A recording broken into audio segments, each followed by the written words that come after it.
Konoha Academy. Today the academy would finally end. It was the last day before graduation. Well, assuming that you passed, that is, but the young blonde boy definitely wasn't going to fail. He's the strongest after all. Uzumaki Naruto was that boy in question. The 12-year-old had yellowish blonde hair that fell freely down with an undercut style, allowing the fringe to just reach to his eyes. He wore a standard set of clothes with seemingly black cargo pants that had a blue tint to them, tied at his shins with tape, and standard shinobi sandals. His shirt was also a standard blue long sleeve, pulled up and tied at his mid-wrist, with a red spiral on each shoulder and the middle of his upper back, as well as a few pouches tied to his waist. He stood at an impressive height of 5 feet 1 inch and with a good athletic build. Okay, boys, show the unison sign. A chunin with a spiky ponytail and scar across his nose spoke to Naruto and his opponent-to-be. Uchiha Sasuke had it tough. Naruto thought he was a talented child, there's no doubt about that. But he had been both outmatched and spat on during his life. He had lost his family when his elder brother supposedly went mad and slaughtered them all to test his capabilities, leaving only Sasuke alive. He claimed that Sasuke was nothing, unlike Itachi, who had been born to be great with almost unrivaled talent. He was barely better than average and was so entirely unfulfilling that he wasn't even worth killing. The village claimed to have been unable to catch Itachi, and he escaped after the massacre, leaving Sasuke to swear vengeance, vowing to end his brother's life with his own hands to avenge his family. Naruto doubted some of that, though in fairness he also thought that the top people in the village, being the elders, clan heads, and even the Hokage, were cowards, so maybe he was a little biased. Naruto's distaste for such people aside, Sasuke's survival felt weird. In any case, Naruto thought highly of Sasuke. His potential was great. He could literally see it after all, but his will and spirit, clouded with rage and hate they may be, were still unmatched. So of course, when set to fight him, "Oh, we get to fight Sasuke. How excited are you to face yours truly?" Naruto said with his voice high and playful at first, then swapping to self-reverent and cocky for the last part, while leaning his face forward and giving a grin. Yep, Naruto definitely liked Sasuke. HN was the ever-so-eloquent reply to his joyful boasting. "Ah, if only you had activated those pretty red eyes of yours, then I would have claimed it to be fate," Naruto continued, ignoring the twitch in Sasuke's eye. "Well, sadly mine don't turn off, or on actually, so I'm afraid I'll have an unfair advantage." "Wait, I know, I'll just close my eyes. It's not like I need to see to beat you anyway." This time Naruto's tone held a playful mocking in it, hoping to annoy Sasuke with his comments, which they did, but did not distract him from his observation. Sasuke stared at Naruto, more specifically his eyes. They were a light blue color and seemed to almost look as if they were reflecting the sky. They had a slight glow to them that just screamed power. They were beautiful and horribly uncomfortable to look at. It felt like they were peering past and into you, breaking you apart and seeing everything about you. They stared into your soul and invaded your deepest, most sacred place within your mind, all without even trying. They were the Six Eyes, a dojutsu totally unique to Naruto, with no past holders ever being spoken of. Even the Hokage had never seen them before. They were a mystery. And with their mysterious origins came unknown powers. Only Naruto knew what they did, and even that was being generous. He didn't know as much as just understood. That was the only thing he had revealed about them: their natural ability to see and understand chakra beyond any other sensory ability or dojutsu in the world. To see it at a deeper level than even believed possible, and to then naturally know and understand its place and interaction with the world. Naruto's eyes were, despite their beauty, a divisive thing within the village. Some believed they were nothing special, a parlor trick used by an orphan boy with a god complex hoping to have others believe in and revere his holy existence as much as he seemed to. Others were put off by them, likely having made the mistake of looking into them for too long and disliked and avoided Naruto because of them. But in Sasuke's opinion, the craziest ones were those who believed they were bestowed onto him by a demon in return for a contract or deal. They claimed he was the reason for the Nine Tails attack that was coincidentally on his birthday, that he was cursed and that his eyes were proof of such. Sasuke never understood how people could claim Naruto made a binding vow with a demon for his eyes and had been born the same day, let alone be the curse that caused the Nine Tails attack. Surely, they recognized the idiocy in claiming a newborn not only had the intelligence to converse with a demon and enter into a two-way deal in exchange for fancy eyes while giving something away, but also that while doing so inadvertently caused the king of the Biju to attack, leaving him with his cursed eyes as proof of his treachery to his people. In his opinion, they just didn't like Naruto. Sasuke? You there? Hello? Sensei, I think I've dazzled him with my beauty, and he's unable to fight. Sasuke snapped back to reality from his wanderings at the sound of the voice. He noticed the girls of his class cheer his name. Even the boys looked to be supporting him for once. Naruto's reputation certainly extended far. Iruka sighed at Naruto's antics and thanked the sage he'd be free after today. He loved Naruto, even tried to fill an empty role in the boy's life as an older brother to help guide and mature him. But gods, he was annoying. Thankfully, with Sasuke's return to the living, he could get this beatdown. A spar over with and finish up the last portion of the graduation exam. The written and ninjutsu tests had gone well. Most of his pupils seemed to have done well enough when he took a quick glance at their answers, and of course he had judged them on their ninjutsu proficiency personally, so he knew how they performed in that section. Now the last of the taijutsu exams was to take place between his two top students. Not that it truly mattered, seeing as both boys had already made it mathematically impossible to fail when considering the scores they achieved overall. Are both of you ready? After receiving a nod from Sasuke and a lazy hand wave from Naruto, who seems to have gone from excited and bubbly to bored and lethargic enough to pass for another of his students, Iruka began the spar. Then begin. Naruto stood with his eyes closed, hands in his pockets, and awaited the attack he knew would come after all his boasting. As he suspected, Sasuke rushed towards him, hoping to take the advantage through gathering momentum. Ducking under the sweeping right hook that came, Naruto spun around, now having swapped places with his adversary. Sasuke, having expected Naruto's dodge, was not caught off balance and used his momentum to lift his back left leg and go for a high kick whilst allowing it to turn him toward his opponent. Naruto dodged easily after quickly leaning his head back and allowing the leg to swoop past him. Naruto, not wanting to drag it out, decided to forego his usual approach to battle and get into it straight away. He engaged Sasuke after parrying a blow meant for his throat with the back of his hand. He threw his left hand to Sasuke's stomach, which stole the air from his opponent and allowed him to push harder at his defenses. He allowed Sasuke to show off his own skills at the same time, though, not completely overwhelming him, and instead using the spar to try and help where he could in terms of gaining experience and showing any openings or faults within Sasuke's form. The boy, although talented, trained by himself, and so these were always helpful, and each time Sasuke came back having fixed what had been pointed out to him. Naruto loved teaching. Getting tired of the back and forth, which he was on the losing end of, Sasuke made distance and regained his breath. Naruto usually fought quite reservedly, using your own power against you, until he got into it and began to show his overwhelming power. Considering his opponent seemed to want to jump right into it, Sasuke thought he better up the ante. He rejoined the fight, moving faster and with more fluidity than before. He brought his leg down in an axe kick, which was blocked with Naruto's forearms. He had his leg pulled trying to escape and had to eat the clothesline to the chest that put him on his back, but he quickly rolled away from the stomp that would have ended the fight. Naruto smiled and beckoned Sasuke closer after he rose from the ground. He caught a left that was aimed for his nose and held the arm, not allowing Sasuke to escape. He used his free hand to pepper his opponent with blows and eventually wound up a kick that landed under the chin, lifting him off the ground. Before Sasuke could recover, his leg was grabbed again and Naruto threw him out of bounds, ending their spar. Though relatively short-lasting, the skill, speed and power on display was leagues ahead of anyone else. Naruto assumed that they had done enough and decided to just end it, despite both boys still being well able to continue. He recognized that this spar shouldn't be one fought to the bitter end. It was purely a demonstration of skill and the teachings you learned, not a genuine spar between shinobi hoping to train and better themselves for true mission combat. With the last spar complete, Naruto and his classmates were allowed to leave after being given instructions to return at the usual time tomorrow for their results and team placement. Making his way off the academy grounds, Naruto ignored his classmates grumbling about his win over Sasuke and made his way home.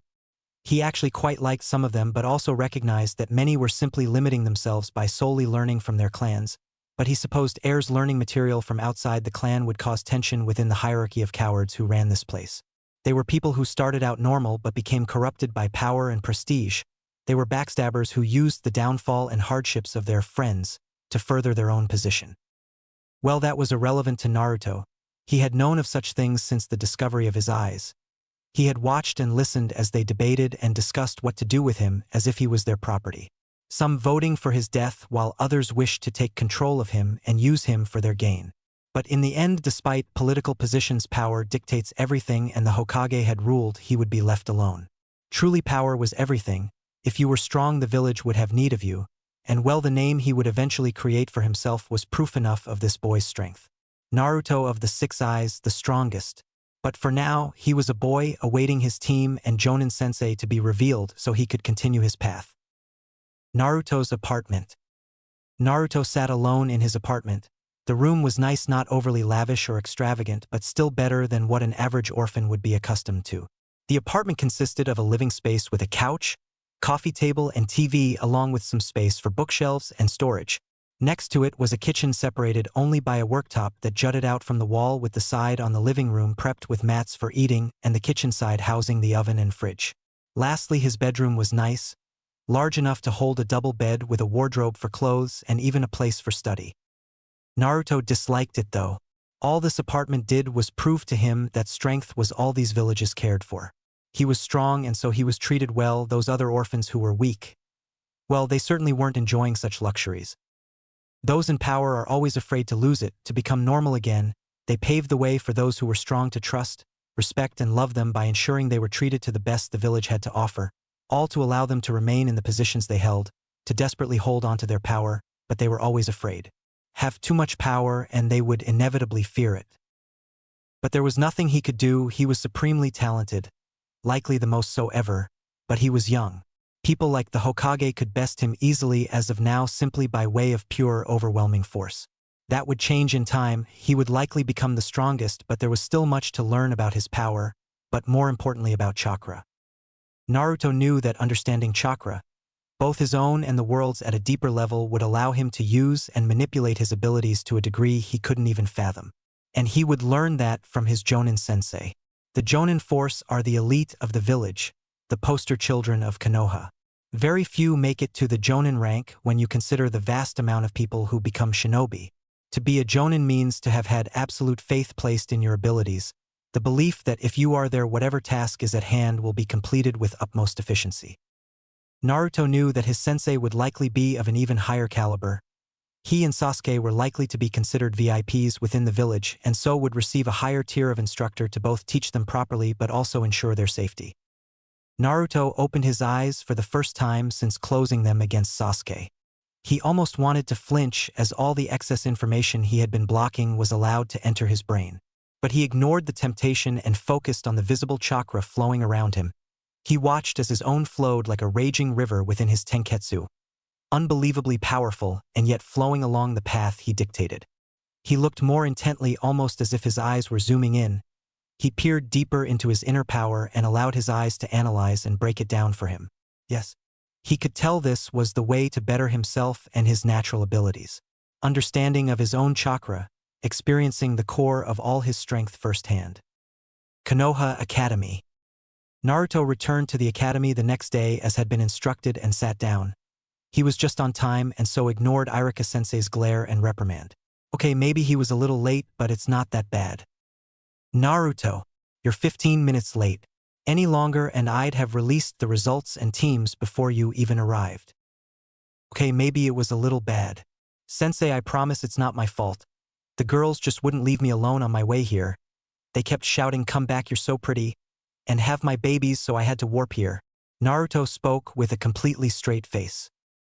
Irika just looked at him with a dumb expression, really showing how he felt about that obvious lie. Gods, he hoped Naruto was lying. Wait, warp? Anyway, Irika continued, ignoring Naruto's grin and sly wink at Ino, who he had sat next to. First, I want to congratulate all of you on your performances. A majority of you here have achieved a passing grade. Those who have not, don't worry, there are many more opportunities to advance. Whether you continue to study an extra year here or even try your hand at an apprenticeship under a chunin to earn a field promotion doing tasks here within the village. I'll begin handing out your results and allow you a 15-minute break outside while we prepare in here. If you passed, I'd like you to return to the room after that time. If not, you're free to head home and we'll discuss how to move forwards tomorrow. As Naruto was handed his form showing a clear and easy pass, he allowed himself a little fun in celebration. Looking up from his sheet to a corner of the room, he could easily see the chakra that was hovering around. He assumed it to be some kind of spy jutsu based on the chakra and so gave a cheeky smile and waved to it before discreetly hitting it with an unseen repulsive force. Hokage's office. The Hokage, Sarutobi Hiruzen, was sitting behind his desk, which was littered with pictures of students. He was decorated in his full attire befitting the leader of the village, with a white and red hat displaying his position as the fire shadow to all. In front of him stood his Jonin senseis to be. These would be the people that would fan the flames of the will of fire and support the young leaves who would eventually take his and their place in protecting the great tree. They were currently watching as the Chunin sensei Irika began handing out the results to his students. So, any questions or complaints? The elder Kage rasped out. Hokage-sama, if I may? A young brunette with dazzling red eyes made herself known. After receiving his blessing, she spoke. Why focus so much on the Uzumaki? I understand his talent certainly, but he is of no clan or noteworthy background. His early talent will surely be overshadowed when the clan heirs mature and grow. She held nothing against him personally. She was sure it's tough to grow in such an environment and remain okay. It's totally understandable he would delude even himself in his attempt to feel important in such a wide village. But she couldn't see why he would be placed in such a way as to ensure his safety and progression to the same extent as the Uchiha heir.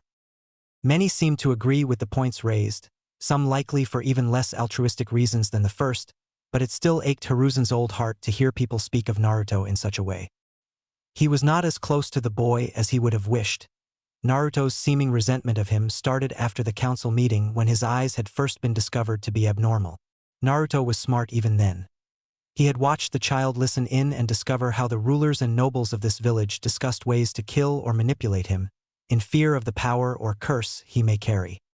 He watched as Naruto formed a steadfast belief that they were cowards who shouted to kill a child but would not dare do it themselves.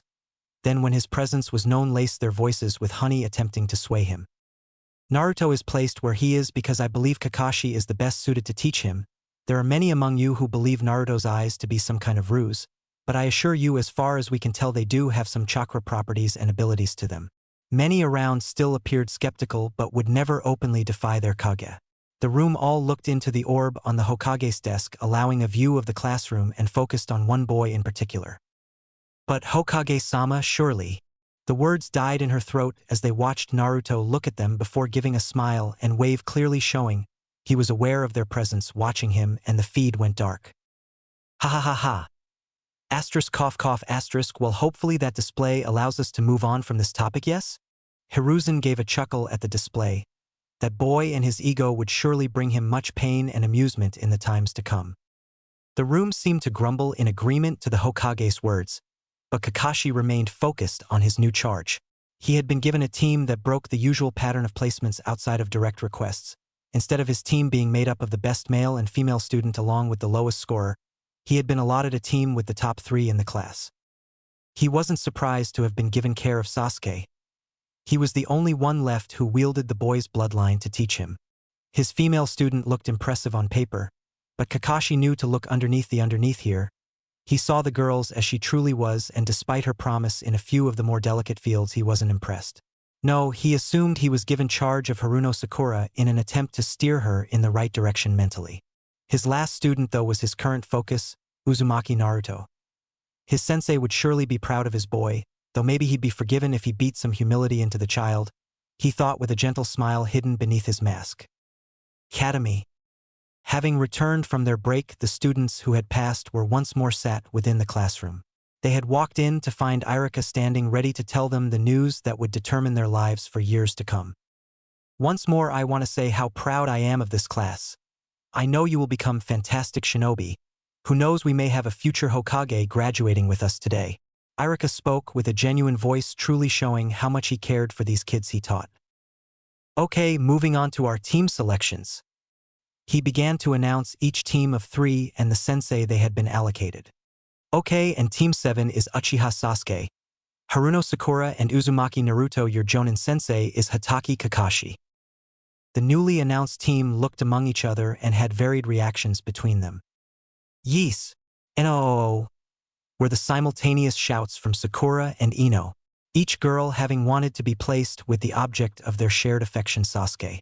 True love prevails, piggy, ahahaha. Sakura was beyond happy to be with Sasuke. Naruto's place in the team was entirely irrelevant to her. Ino grumbled even further when she heard her placement with Choji and Shikamaru. She was even a little disappointed not to be placed with her fellow blonde. Naruto was at least fun and entertaining, unlike fatty and lazy, as she had so nicely named her two childhood friends. Sasuke bore a small grin for a second at being placed with his rival and friend. Not that he'd admit such a thing to anyone. He was happy to be placed with someone he could continue to push himself against, someone he learned from, and even someone whom he thought understood him a little. Sakura being on the team was a non-factor. He would ignore her as he always had, well, try to anyway. In smaller numbers he'd likely have to interact with her sometimes. I hope this Kakashi is powerful. I need to know more. I need to be better.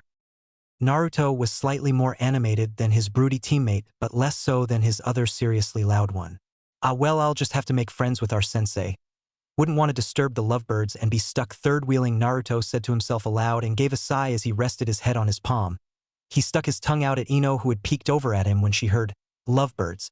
She quickly spun around after giving him the finger, which he laughed at. 3 hours later, and the once bustling classroom was empty, everyone having left with their new sensei to begin their new lives as shinobi of Konoha. Well, almost everyone. Team 7 remained sat in their seats awaiting the arrival of this Kakashi guy who would be their sensei. Argek, what is taking him so long? This is ridiculous. Sakura was not happy. She had begun the wait, overjoyed at being placed with her beloved. She had fallen into fantasy after fantasy, revolving around her dark prince. Yet when she had mustered up the courage to ask him out after waiting an hour, she was met with a reply from an extremely annoyed Sasuke. She had been shot down. All because this Kakashi was late and it was annoying Sasuke. She would never forgive him. Sorry about the wait, guys. A black cat crossed my path and I had to take the long way round before I accidentally ran into an old lady crossing the road, so I helped her to her home. A new figure spoke, standing in the doorway. He was tall with gray hair spiked up to one side and most of his face covered by both a mask and headband slanted down to cover his left eye. But Sakura was so put off by the ridiculous excuse, she didn't even realize who this man was until he introduced himself. I'm Kakashi. Meet me upstairs on the roof so we can catch up. And with that, he disappeared. Sakura watched Sasuke stand and ready himself to leave before both looked over at their remaining teammate. Sprawled out over the desk, Naruto was sound asleep. Having got bored of being the most annoying person in the world after a few minutes of waiting for Kakashi, their teammate had decided to just sleep. Deciding to abandon him to whatever fate awaited, the dumbass Sakura and Sasuke made their way to the roof, with Sakura attempting to make conversation the whole way.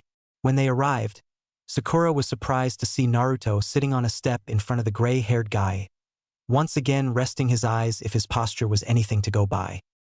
Wah, how did he get here? Sakura asked, looking from Naruto to Sasuke, then their new sensei, attempting to piece together how the boy she had just seen asleep downstairs was apparently already here. Well, he appeared just after I did. If I didn't know any better, I'd assume he was pretending to sleep and teleported up here or something. Sakura thought that was ridiculous. Naruto may be talented, even she could admit that, but he was still an idiot and defiantly wasn't capable of that. She and Sasuke approached the step their fellow student had taken purchase on and sat with him awaiting their sensei's instruction. Kakashi had a long look at the children before him. They each would have their difficulties in teaching them. Sasuke was a complex boy who needed both a firm hand to keep his ego and desire in line, but also a comforting one who could bring down the walls he'd constructed after the massacre and help bring him back into truly living again, rather than single-minded idly pursuing power to kill his only remaining family. Sakura was, for lack of a better term, a fangirl. She had talent. She was smart, not fight smart but book smart, that would lend itself well to areas of study like medicine or even seals to an extent. Her small reserves of chakra also meant that she naturally had great control over it. He could build up her reserves to a respectable level while never forcing her to lose control. But the issue was she would never survive nor choose to partake in such tiresome and unflattering training.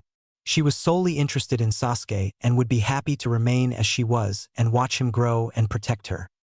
Naruto was likely the hardest, though. He was the most talented person Kakashi had ever seen, and the only reason he hadn't bested his Minato or Itachi's record for early graduation was that it had been prohibited, for fear of both losing the power he offered the village and losing their control of his power as he grew beyond them. If the way Naruto arrived in front of him was any indication, then the boy had more to show than he had been letting on in the academy, which made sense. He was powerful enough to dominate all his year just by throwing around punches. There was no need to seriously go at it and risk injuring someone. But teaching someone like Naruto posed its own issues. What do you try show him? It's likely that he would want to focus on whatever benefit his eyes give him in combat, and any abilities or techniques they bestow onto him, but with Naruto being so secretive of them and withholding information, beyond what he assumed was a passive ability to see chakra, Kakashi could hardly help in that field. Anyway, the kids were looking at him like some kind of crazy person now after he just stared at them without speaking. So it's time to get this new chapter in their lives started. Yo, I'm Hatake Kakashi. I'll be your Jonin sensei. Well, assuming you pass, that is, Kakashi spoke with an eye smile that didn't comfort his students at all. Pass? All three thought while looking at the man who claimed to be their teacher. Oh yeah, Kakashi would enjoy this. Academy roof. Well, we can leave that for a little bit later. How about we talk a little first? Give some introductions? I know you all know each other, at least partially, but sharing some more details would help make us a more well-refined team. Kakashi spoke up, diverting the conversation the way he wanted it to go before he dropped the bomb. He looked over his three new students, well, possible students at least. He didn't have much hope for them, not due to their skills or prowess in the shinobi arts, but from their personalities.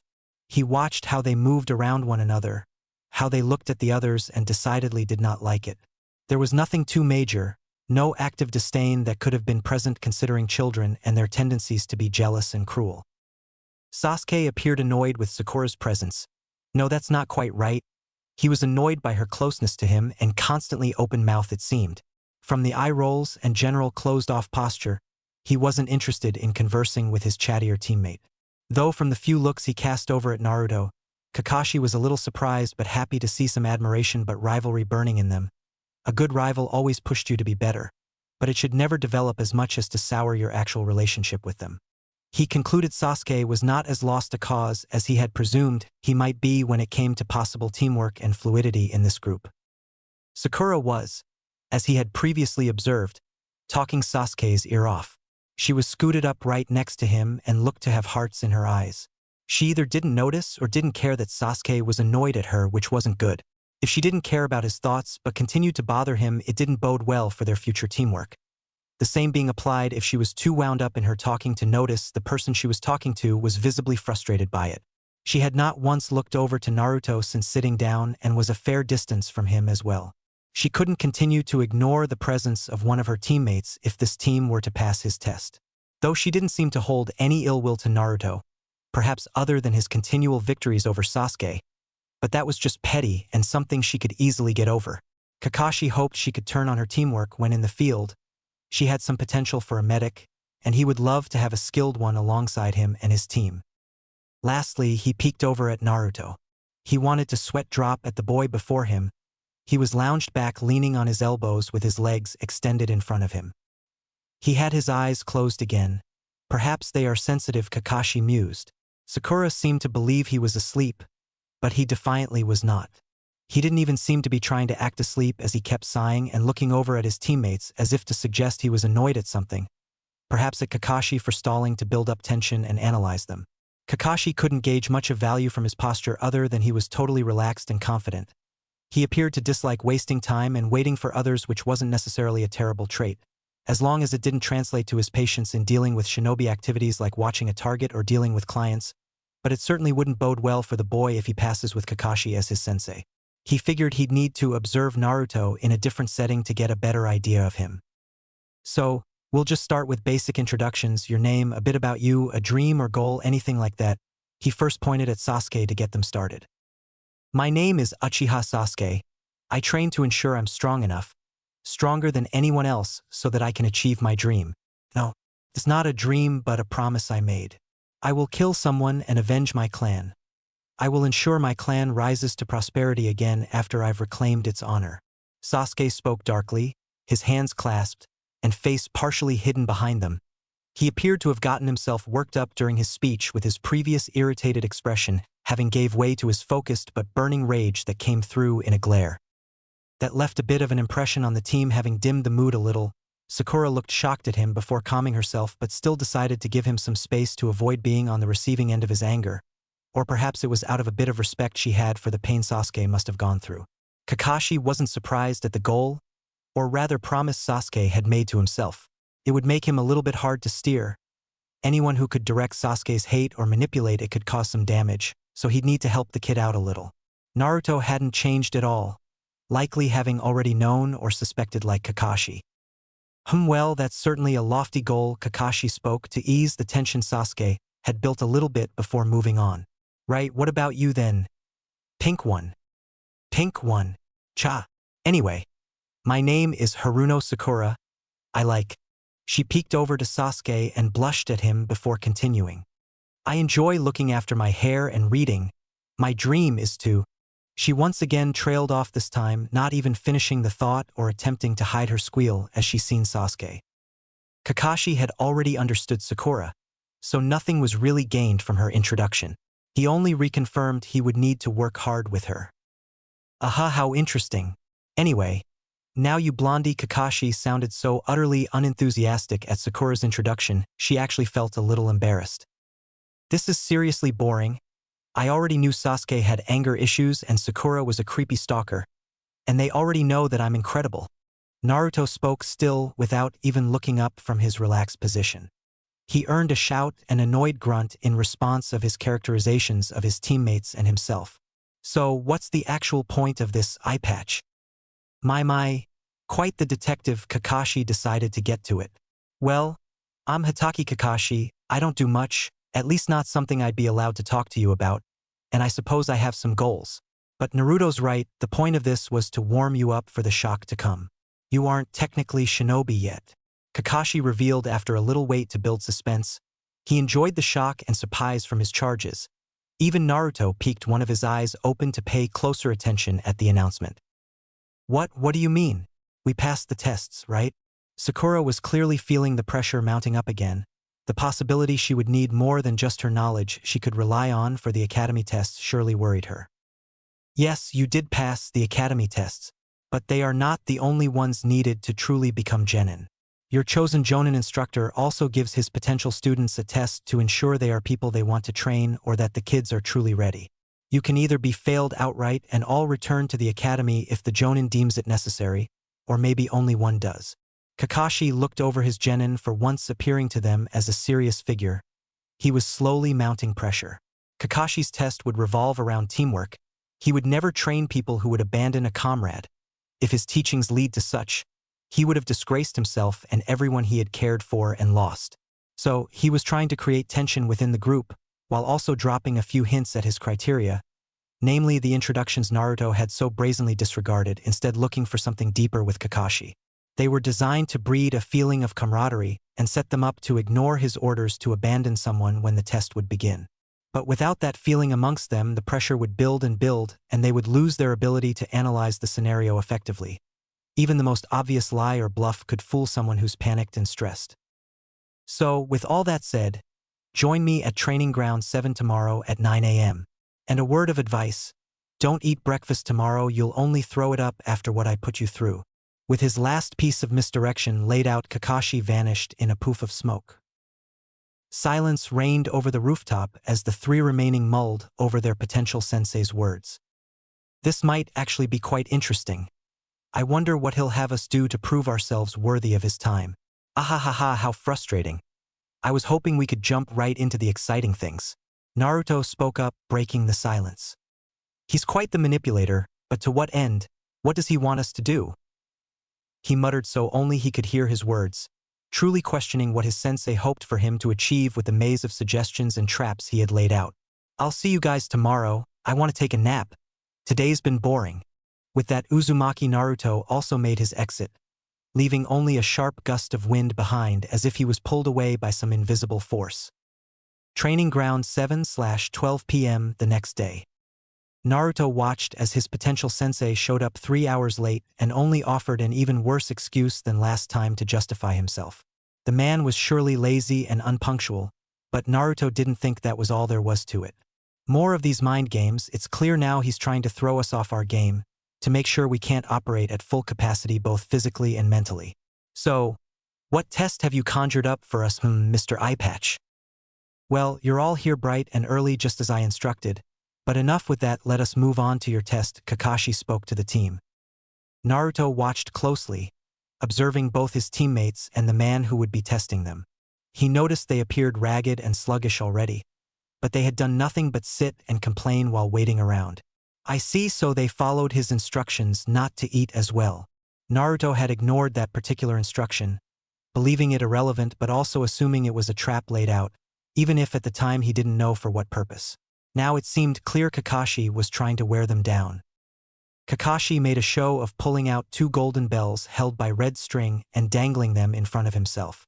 Your goal is to steal these bells from me. You can achieve that in any way you see fit, but remember, come at me with intent to kill, or you'll never even see them. You'll have until 2 p.m. so in 2 hours if you don't have a bell, you fail and you will be tied to a post while I eat in front of you. Naruto watched Sasuke and Sakura cringe at that, but he was more interested in the past criteria. Steal a bell from the hip of a jonin. That's rough. I'm sure this man is someone quite special. His eye doesn't match the rest of his chakra and feels extremely powerful and potent. Well, it's likely a Sharingan if his alias as the copy ninja is anything to go by. Plus it looks red. Naruto had briefly researched his sensei, nothing major, just a little background knowledge you can get from public sources, but this man truly was well known. Sensei? You only have 2 bells? Shouldn't there be 3? Sakura seemed to have gotten over herself and noticed Kakashi's ace in the hole. Well, as I mentioned yesterday, it's entirely up to the sensei's discretion who is passed and how many out of a possible graduate team. Personally, I only want 2 genin, so my test reflects that only 2 people can pass this test. One of you is guaranteed to fail. Sasuke and Sakura looked wholly taken aback before proclaiming the unfairness of this. Just because they had been given Kakashi one would fail. But Kakashi only said that the world was unfair. Genins died on missions, and he didn't want to take on 3 so he could ensure better training and protection. At his logical reasoning, Naruto watched his teammates eye the bells and subtly move away from each other. Each wanted their own formation. Sakura would want Naruto to fail so she could be with Sasuke, while Sasuke likely wouldn't care who he was with as long as he got a bell. He'd maybe even steal one if he didn't get it off Kakashi. Naruto had just decided he liked his new sensei. What a test to put newly graduated students through after mounting heaps of pressure. This would surely crack everyone's composure and test if they were worthy or not. Had he not been focused on his sensei, his words and actions, as well as watching his teammates at the same time, which he could only do so effectively thanks to his enhanced processing speed granted by the 6 eyes, he would be as lost and conflicted as his fellow teammates. Okay guys, come at me with intent to kill. As I said, whether that be in direct combat or traps, do what you need to pass. You may begin. Naruto watched his teammates jump off into the forest to conceal themselves, but doing so in different directions. He looked at Kakashi, who looked slightly amused at his presence, but he was hiding it well, having taken out a book to read. He's seriously good at mind games. He could have people wrapped around his finger in a fight just by feigning boredom. Oh, you're still here? Shouldn't you be off hiding yourself? Well, I don't think so. You have what I want. How does hiding help me take a bell? It just lets you stall and make this boring. Naruto replied. That's an interesting way of looking at it. But I suppose you're not wrong, though I would have come looking for you. Kakashi seemed amused at the response. I think I'll indulge you with our first contact in this scenario, he continued.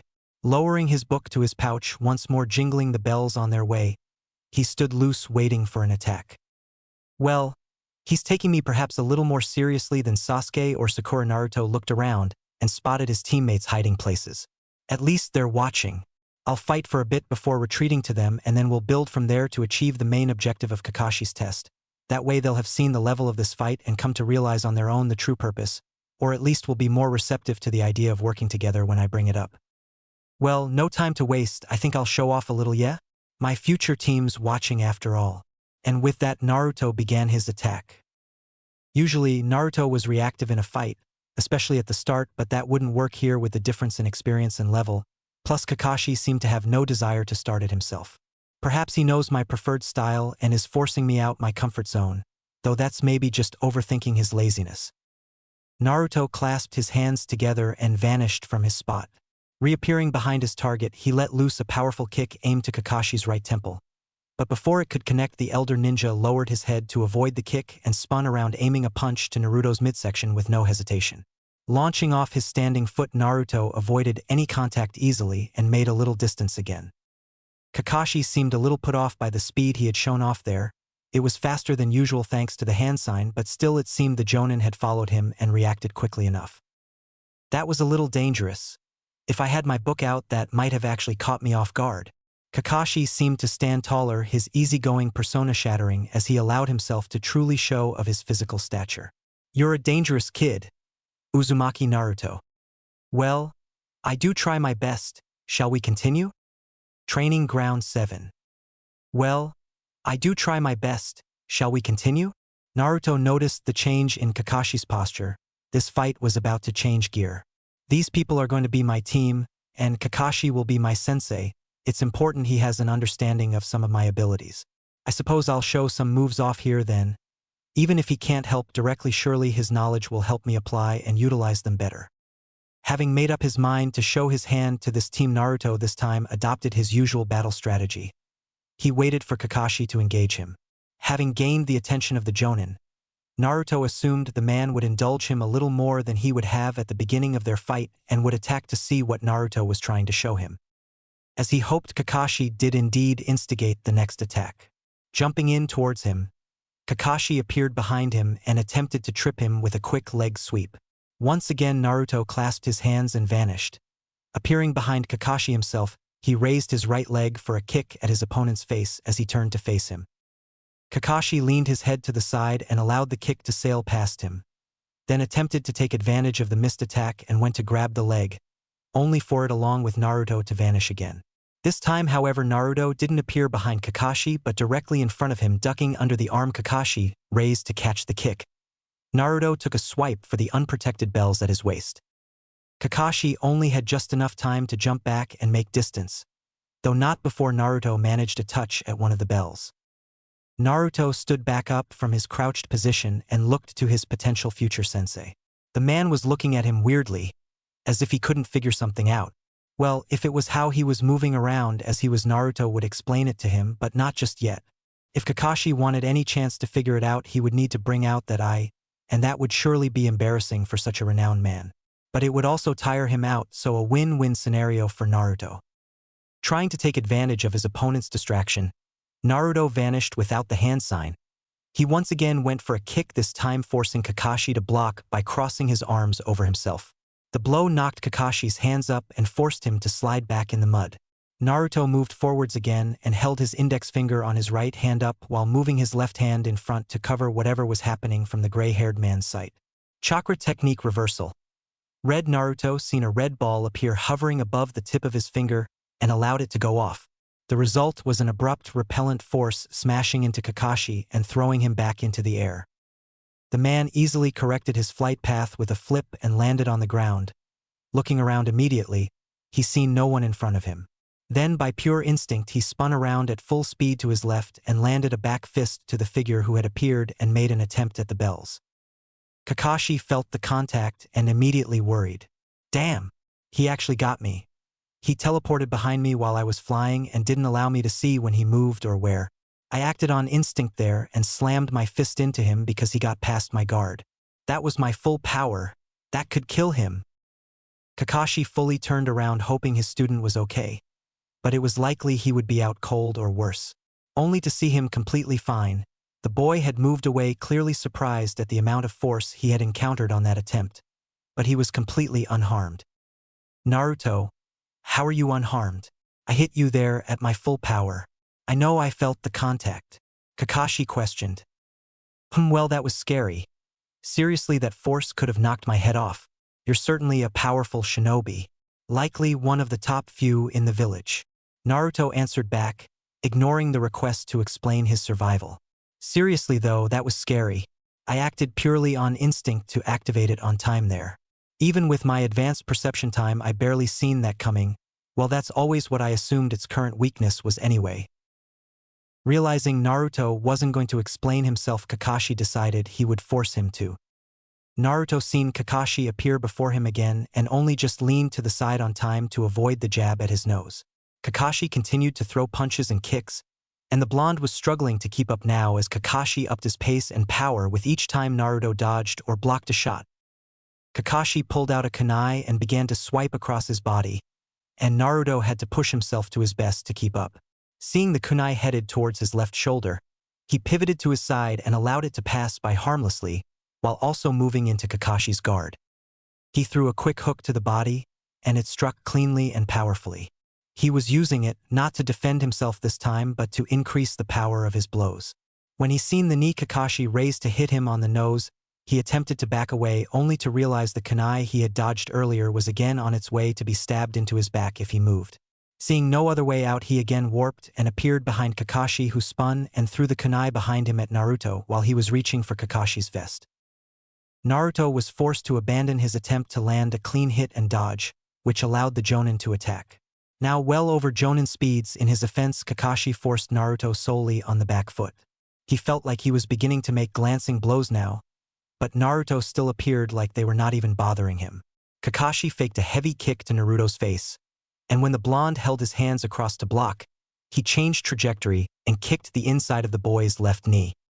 Realizing his mistake faster than would be possible without his eyes, Naruto raised his leg just in time to lift it over the kick, and then using Kakashi's precarious position to his advantage, he spun keeping his foot raised and only extended it out, landing a heavy blow backed up by an accompanying unseen force to the Jonin's side. Skidding back a few feet, Kakashi had enough and began to fight totally earnestly, only without any intent to seriously harm or kill his student, leaving Naruto up against all Kakashi could offer, without of course any jutsu or unveiling his eye. He began dominating the fight and landed many blows to Naruto's side and arms, and although he felt the contact, Naruto showed no ill effects or any sight of slowing down. If anything, he was beginning to keep up better the more he was pushed, like he was adapting instantly mid-fight to this level of combat. Naruto went to make distance and secure his position, but he was afforded no space or time.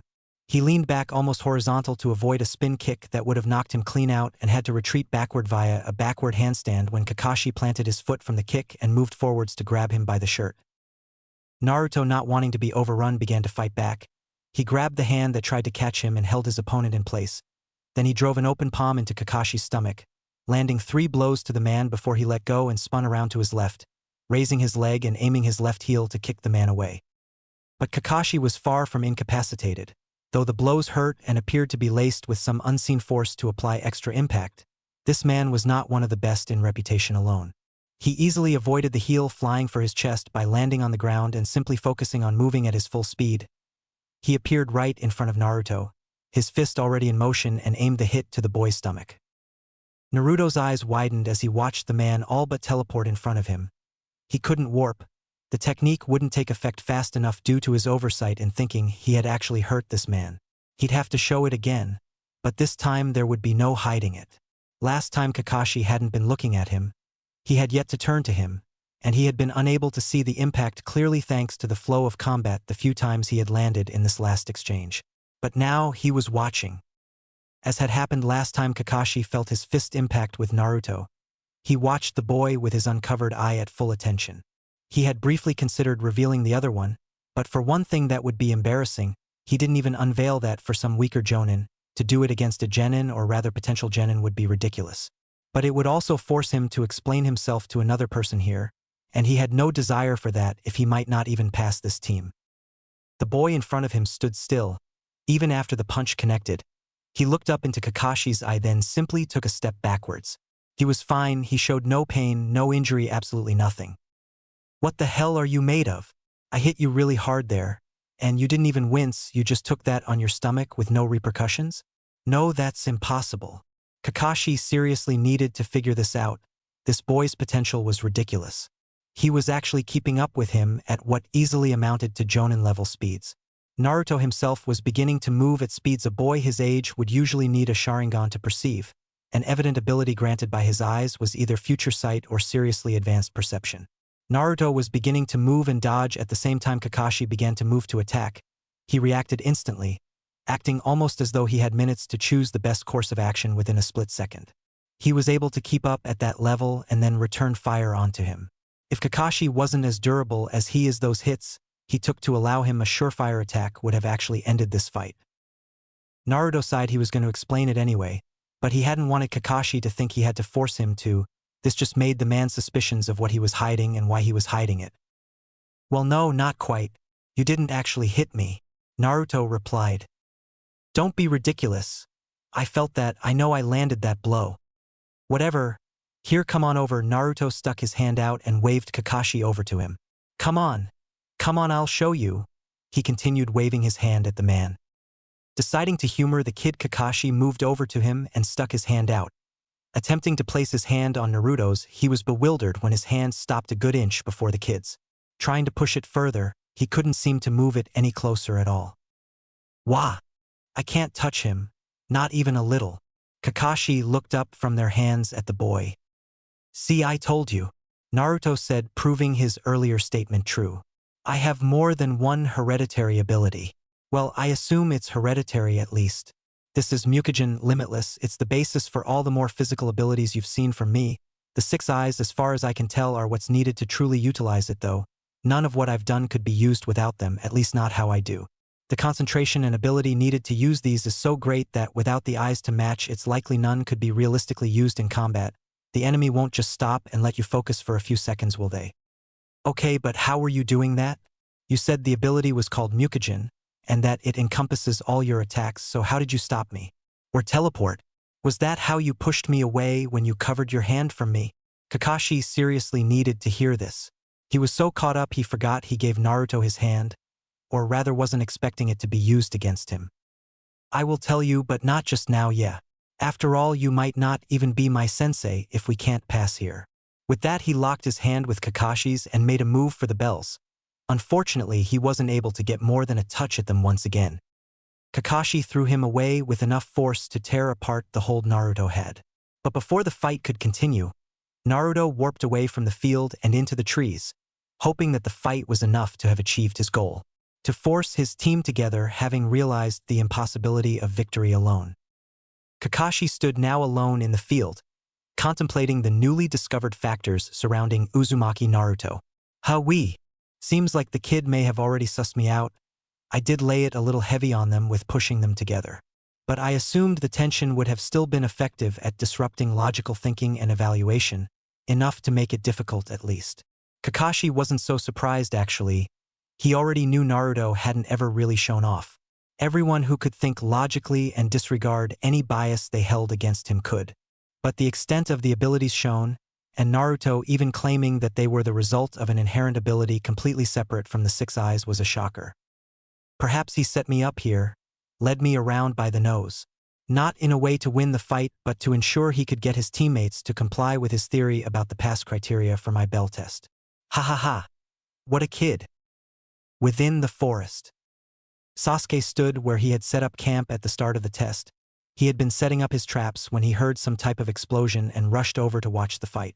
He arrived back just in time to see Naruto appear behind their distracted instructor, having apparently sent him flying. He watched as the fight escalated after Kakashi appeared frustrated from the attempt. From his distance and angle he couldn't hear them or see in great detail, but he watched Kakashi approach Naruto and appear shocked by something after appearing to land a solid clean blow on the boy, moving at speeds that had Sasuke's jaw drop. After Naruto left, he watched Kakashi contemplate something before laughing to himself and then vanishing.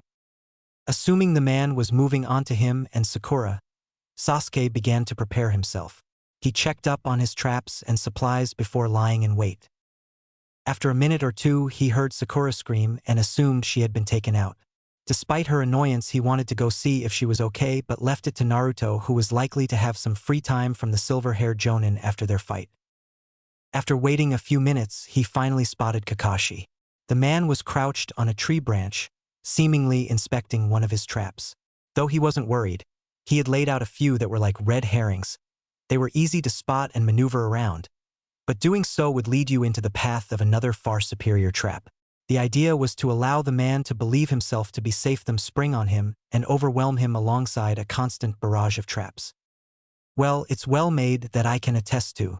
However, when your opponent is of a higher level and age than you, it's best to assume that their experience outmatches even well-made traps. It was a good idea, and it shows good behavior and understanding that you were busy during the time I gave you while fighting Naruto, but you'll need more than this to get a bell.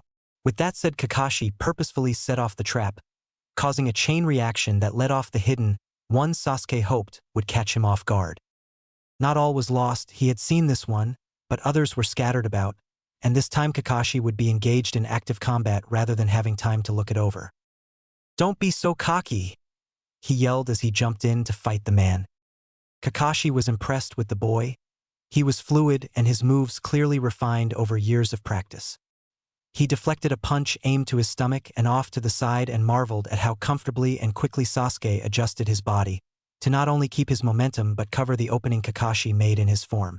Had he wanted to, Kakashi could have hit him there, but against maybe even a lower-level Chunin, that opening would be impossible to exploit. Sasuke continued his barrage. He jumped up and pushed off a branch above him to gain power as he flipped and landed an axe kick which Kakashi blocked above his head with a forearm. Still, the blow almost buckled the arm. Sasuke then pushed off the arm and spun around again, aiming a kick to the man's neck with his right leg. The Jonin caught it with his left hand and held Sasuke's ankle. But not deterred, Sasuke merely raised himself up using the leverage and tried to stomp the man's face with his left foot. Once again, Kakashi caught the attack, only for Sasuke to again make another attempt. The boy brought his elbows down in a slam to the top of the Jonin's head and forced the man to flip him backwards, using his hold on both legs to do so, to throw the blow off course. Kakashi once again couldn't help but praise the ingenuity of those attacks. To maneuver himself 3 separate times to better positions while I was holding him and restricting movement is incredible. He continued to look for openings I made when blocking him and take advantage of them. Great thinking and battle sense. Unfortunately though, he's still quick to anger. He's competitive and gets frustrated when a fight's not going his way despite all the effort. As he had observed, Sasuke was getting angry, his punches and kicks losing some accuracy and finesse in exchange for wild power drawn from his frustration. Realizing he had already seen the best of Sasuke, he purposely set off a trap he had been avoiding, likely one of the reasons the child was so angry, and allowed the wires to wrap him up. Jumping at the opportunity, Sasuke changed his plans and upped the ante. "Finally, take this. Fire style. Grand Fireball Jutsu." Sasuke launched his power move, the signature jutsu of his clan, in an attempt to burn the man who had so easily dealt with him and avoided all the traps he laid out. In doing so, he blocked his view of his opponent. After a few seconds, the fireball hit its target and erupted into flames. The surrounding trees all suffered the aftereffects and burned. When Sasuke moved over to the branch, he found nothing there, and was taken off guard when he was pushed off the tree.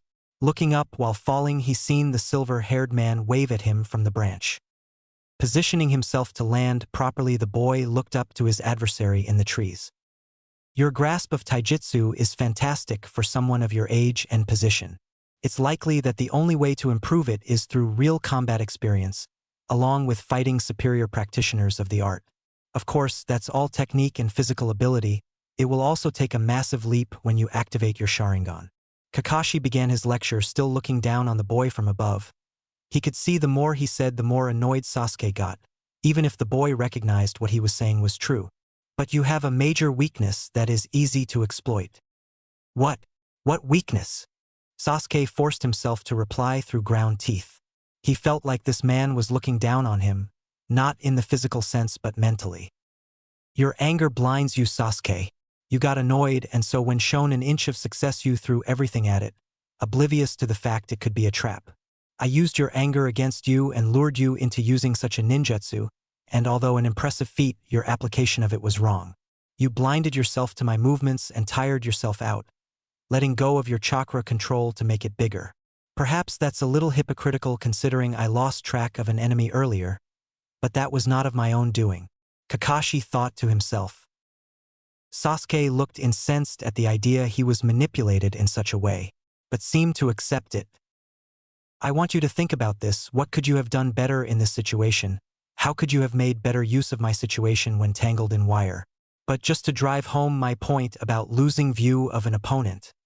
As he spoke those words, 2 hands popped up out of the ground below Sasuke and pulled him under up to his head. Sasuke was taken aback by this and looked up to the Kakashi he had been speaking to, only to see him smile before poofing into smoke to signify some type of clone jutsu. The hands that had dragged him under rose until the full body of Kakashi was standing before him. "I'm sure Naruto will be along soon, likely with Sakura to free you. But consider this for when he comes. Make the right decision." And with that, the man jumped off into the trees. Elsewhere with Naruto and Sakura. Naruto looked over his shoulder at his companion. He had found her when Kakashi appeared in front of her. He had prepared himself to intervene should he try to physically combat her. But he simply placed her in a genjutsu, likely trying to measure her aptitude for the field. He left evidently disappointed when she fell prey to the first one and fainted from whatever she was shown. Naruto had dropped down then and woken and calmed her, explaining what had happened. He had then broached the subject he was there to speak with her about. At first the girl was vehemently against teaming with Naruto. She had thought he was trying to trick her into abandoning Sasuke and leaving him out. But thankfully her supposed intelligence kicked in when Naruto began to explain his theory. She was forced to consider the plausibility of his words, and to top it off Naruto asked her what her chances were without his proposed plan. She had watched him go toe-to-toe with the man, unveiling tricks no one had seen before, moving at his peak, and he was only able to touch the bells. It made sense that Kakashi would up his level if he feared one of them might actually get a bell without meeting his true criteria to pass. That's why he tried so hard against Naruto but lowered his level for her. He likely wouldn't let them get a bell no matter their level until they came together and showed him what he wanted from them. Having decided Naruto was right, she joined him as they made their way to recruit Sasuke. He was likely to be the hardest to convince. He had a bit of something to prove, and would dislike the insinuation he couldn't get a bell from the man by himself. As they were moving, Naruto watched the fight between Sasuke and Kakashi from a distance, too long for Sakura to see lest she want to rush ahead. Naruto wanted to look at Sasuke in a different combat environment, but he also thought the boy would be easier to convince if he was defeated here, so long as he wasn't in too foul a mood to listen to them. Arriving after Kakashi buried the boy to the head in the ground, Naruto considered that he might have made an error in judgment there. Sasuke looked like he wanted to strangle the life out of the silver-haired man, and his ire would likely befall them solely due to connivance and proximity. "Oh no! Sasuke-kun, are you okay?" Sakura rushed forwards to the young Uchiha the moment she seen him. She fretted around him, panicked and angry at Kakashi for just leaving him like this. "Sakura, that's enough for now. Remember, there are things we need to do and time's running out. We likely only have 30 minutes left," Naruto called out to her, inadvertently bringing both people's attention to him. "Tisich, just leave, I can get out of here on my own."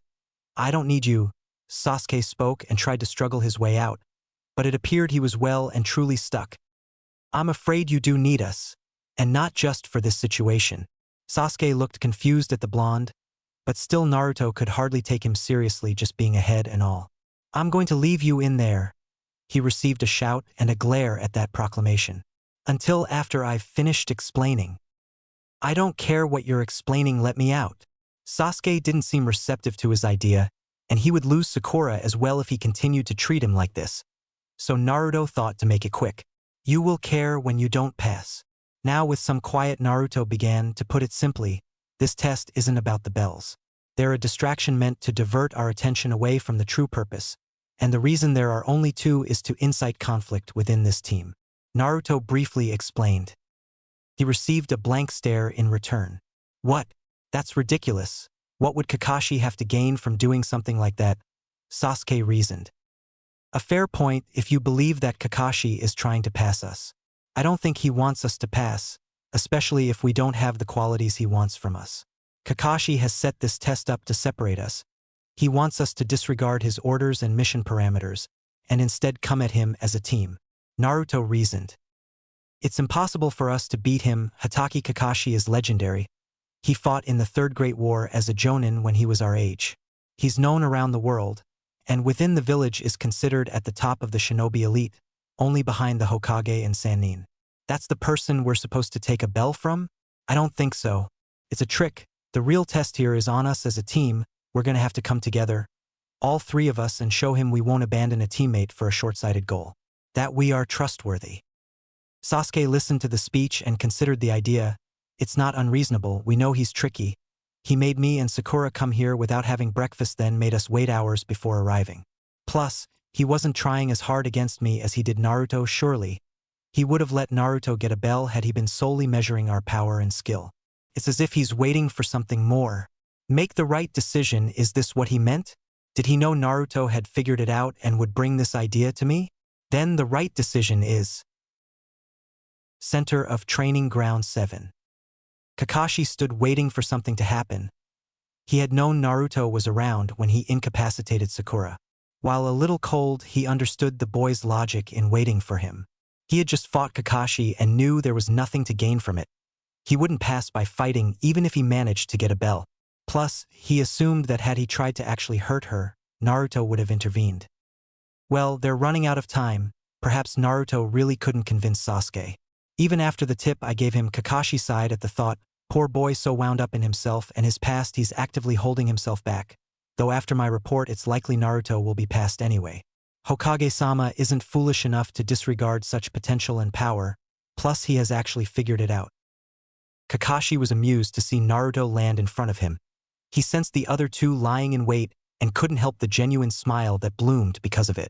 Well, never mind. They've done it, though let's see what we'll be working with synergy-wise as a team. Naruto watched the man in front of him. He knew already that they had come together, but wanted to see it in action. Naruto understood that and so signaled the first phase.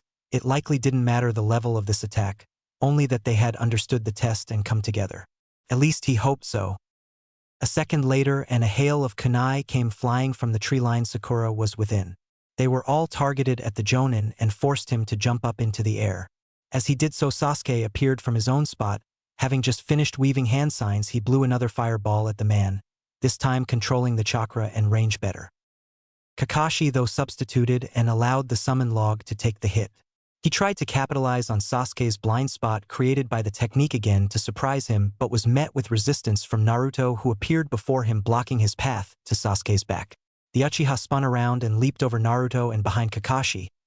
He found a kunai thrown into the air near him from Sakura with explosive tags lit on the handle and threw it back towards the two dueling shinobi. Naruto, who knew what was coming, warped away from the blast radius, having kept Kakashi busy as long as possible, not allowing him to retreat. As the blast went off, so too did the alarm, signifying the end of their time. Well, we did our best, but we spent too much time separate to really make an attempt for the bells here, but I think that went well, the sequence I mean. It wasn't super high level, but it had all the necessary basics done right. Naruto spoke to his teammates, who seemed nervous and seriously exhausted. Having not eaten and been awake for a while, Sasuke had struggled to use that second fireball and keep it under control, and Sakura never had particularly impressive stamina. I agree 100%, Naruto. This was almost a last desperate gambit with the remaining time.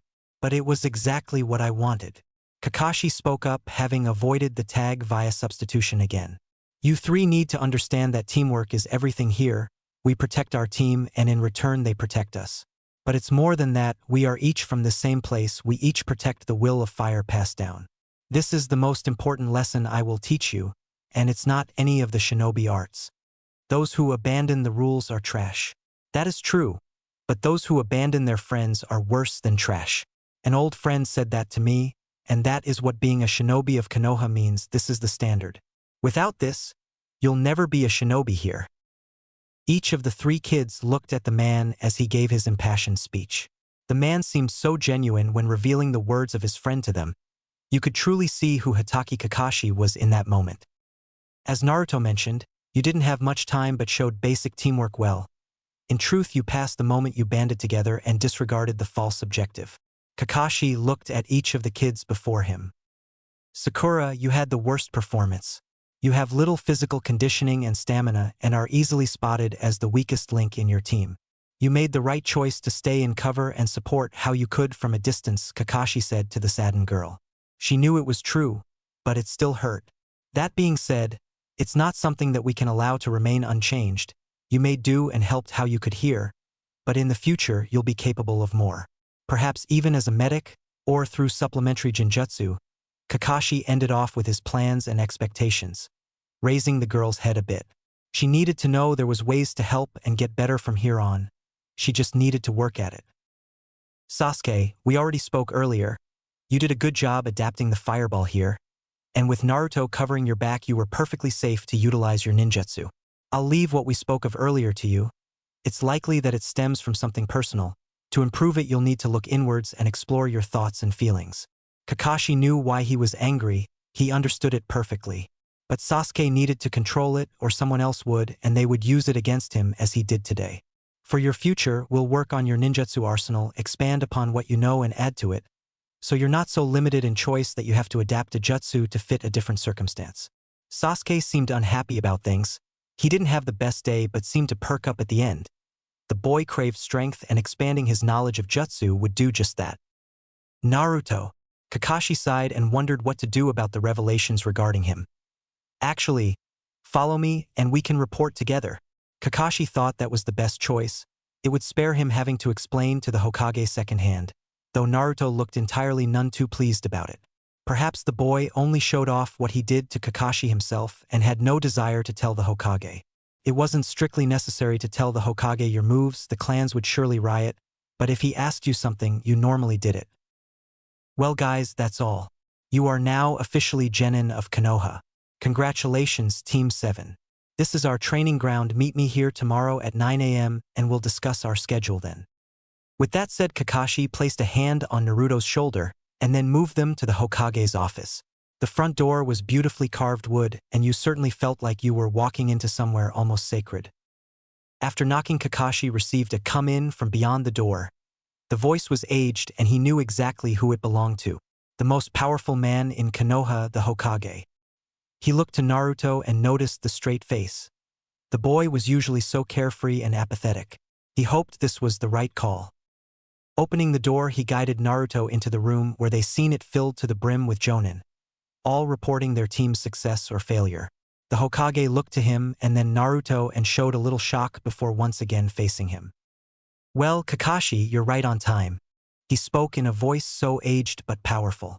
It commanded respect even after decades of gruesome choices and actions had weighed down on him. How did your test go? Something interesting happen? He spoke to Kakashi but clearly questioning the presence of the boy he brought with him. Hokage-sama, Kakashi said with a bow, showing the legend the respect he deserved. Team 7 under Jonin Hatake Kakashi. He paused to build tension in the room. He heard Naruto sigh and almost felt the eye roll but didn't let it show on his face. After all, he was staring down the room with an intense look. Past, he revealed with a light voice and smile in his closed eye. The room was in silence. Nobody wanted to be the one to breath and have him reveal it was a joke. But he never did, just kept smiling at them. No way. MMHHMM yes way, Kakashi answered. And we've got quite the story to tell, right, Naruto? Now with all eyes on him, Naruto cursed his sensei. This was ridiculous. Yeah, just don't try vote to kill me this time, or I'll take it personally. Oh, Kakashi thought. Maybe this wasn't a good idea. He laughed away the awkward silence in the room. Yeah, I'm going to hate this job. Hokage's office. Naruto was not particularly happy with his sensei. The man had carried him along to the Hokage's office, but apparently forgot or didn't care that it was currently occupied by all the other new Jonin sensei who were lined up in front of the Hokage's desk busy giving the final results and assessments of their new Genin teams, only to then be interrupted by Kakashi arriving late and for some reason with one of said Genins in tow. It was no wonder they were all looking at him like that, although maybe they didn't like him either. His opening line might not have helped his case much there. He looked up into the eyes of a red-eyed woman, the one currently giving the report they had so rudely interrupted, given by her position a step forwards out of line towards the Hokage. She was looking back at them clearly annoyed, and his presence didn't seem to help. Though when she looked to him specifically and she caught his line of sight, the woman appeared to flinch very subtly, almost imperceivable, but she done so nevertheless. Not caring for her apparent issues meeting his eyes, Naruto instead studied the woman's chakra and determined she was weak. At least in most areas anyway. He could see the size of her chakra like a shroud surrounding her body, the size and opacity directly related to the chakra's amount and density. The larger the shroud, the larger the capacity, and the higher the opacity, the denser the chakra. This woman's shroud was comparatively small for a Jonin. It was undeniably unimpressive, and it was still comfortably see-through, meaning it was not very dense. However, there was one specific aspect that seemed impressive when Naruto looked a little deeper than the surface. The makeup of her chakra was highly imbalanced, drastically favoring the yin side of things and leaving the yang in the dust. Chakra consisted of two separate but equal energies. Yin and yang, the spiritual and physical. Yin chakra was trained through meditation and improving one's mind and feelings. Yang chakra was trained through physical activity, improving the body's strength and stamina. Together, both spiritual and physical energies form chakra. Her chakra was suited to the more spiritual side of techniques. She was likely smart and introspective. She was clearly a genjutsu user. People who were ninjutsu specialists had vastly denser chakra, as well as favoring yang as it provided the power. Kakashi was like that. He had a large shroud which was hard to see through, proving its density, and yang chakra flowed in abundance within his system, though his transplanted eye actually added to the yin in his chakra, meaning it was still at impressive levels. This was all irrelevant to current events though, not that it actually mattered. All those deductions and thoughts occurred in how Naruto perceived time. For him, the minute-long detailed breakdown only occurred within a second to the outside world. Such was the power of the six eyes. He didn't slow time per se, only he was able to think, perceive, deduce, and consciously exist so much faster than everyone else. The six eyes were surely his greatest gift. The Mukujin was an incredible ability. Being able to manipulate space in many different ways, it opened up endless possibilities for offense and defense, but it could only reach its full potential when partnered with the eyes to support it.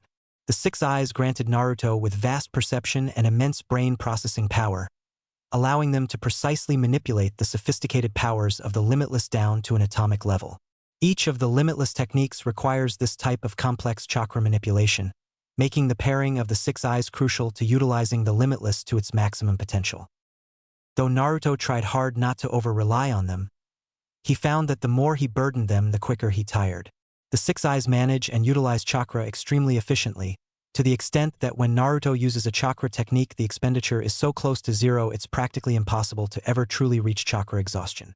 But the eyes themselves use chakra to do so, meaning the more he relies on them to manage his chakra and help control and utilize his limitless techniques properly, the more strain he puts on them and himself. His greatest gift burdened him with his only true weakness. In truth, the only weakness of the six eyes is their immense power. They perceive so much in such extremely high detail that it can become too much to focus on. Eventually, I'll likely have to cover them to limit the information they process, though I need them to use the basic limitless techniques currently. As I improve, I'll be able to use those without assistance. Then only the advanced techniques will require them to be uncovered, assuming I ever manage to learn them anyway. For Kurenai II, she made eye contact with the boy at Kakashi's side. She became entranced by the beauty of his eyes. She couldn't look away, but rather quickly they changed. Nothing physically changed in their appearance, but the feeling was so different. Rather than entrapped by beauty, she was now horrified by their aura. She felt like she was falling into them, being pulled into a never-ending spiraled abyss. She was scared, actually frightened at these eyes which felt like they were hovering over her shoulder, watching everything and digging deep into her body. They were shaking her to her core, but thankfully the seemingly never-ending second was over when he looked away towards the Hokage behind her. She was breathing heavy and actually sweating. He had done nothing but glance at her for a second, and this is what she was reduced to. What a horrible experience that was. What a demon. She hated that thought, but honestly, she now truly understood why people thought those eyes had such horrific origins. Naruto completely ignored the Jonin, who was apparently having something of a panic attack. Perhaps I'm actually quite ugly to inspire such a reaction from a beautiful woman. Naruto smiled at the ludicrous thought. He briefly looked to the Hokage. The old man was ridiculous. Never before had Naruto seen such chakra. In both size and density, he was unmatched. And yet there was still so much potential to be explored. So much these people just couldn't see or feel, sitting beyond their grasp, leaving the next stage forever out of their reach. The man seemed worried for his Jonin and gave him a speculative look before returning his attention to Kakashi, who was only looking more uncomfortable now than he had been. Serves him right, stupid eye patch. Though that might not be a terrible idea, my headband would help block the overstimulation. Oh well, it's not necessary now, but for the future. Naruto considered the idea to lighten the burden he felt, but dropped it for now, instead focusing on how Kakashi was going to handle this. The man likely hadn't considered this idea much beyond bringing him here. Naruto smirked at his sensei. He would enjoy watching along as Kakashi attempted to resolve this. It would likely go up in flames and Naruto would be there to laugh at the man when it did. Not out of malice, of course, that would be cruel. Simply out of joy at seeing Kakashi mess up so badly. Well, not totally out of malice, at least, just a little bit. Well, Kakashi, what has happened for such an unprecedented situation to occur at this report? I'm sure you were aware of the time frame for this. Yes. Naruto heard the Hokage ask. Surely something so important should be given center stage. Come. Make your report, my boy.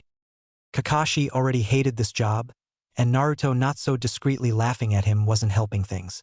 The blonde looked like he wanted to point and make fun of him but was oh so admirably holding back. TCH stupid kid. He's just mad I threw him earlier. Kakashi cleared his throat to ease himself into the uncomfortable situation. Hokage-sama, I have completed my test regarding the continuation of Team 7 consisting of Uzumaki Naruto, Uchiha Sasuke, and Haruno Sakura. I administered the bell test and after its conclusion have chosen to pass the team. Yes, you mentioned that.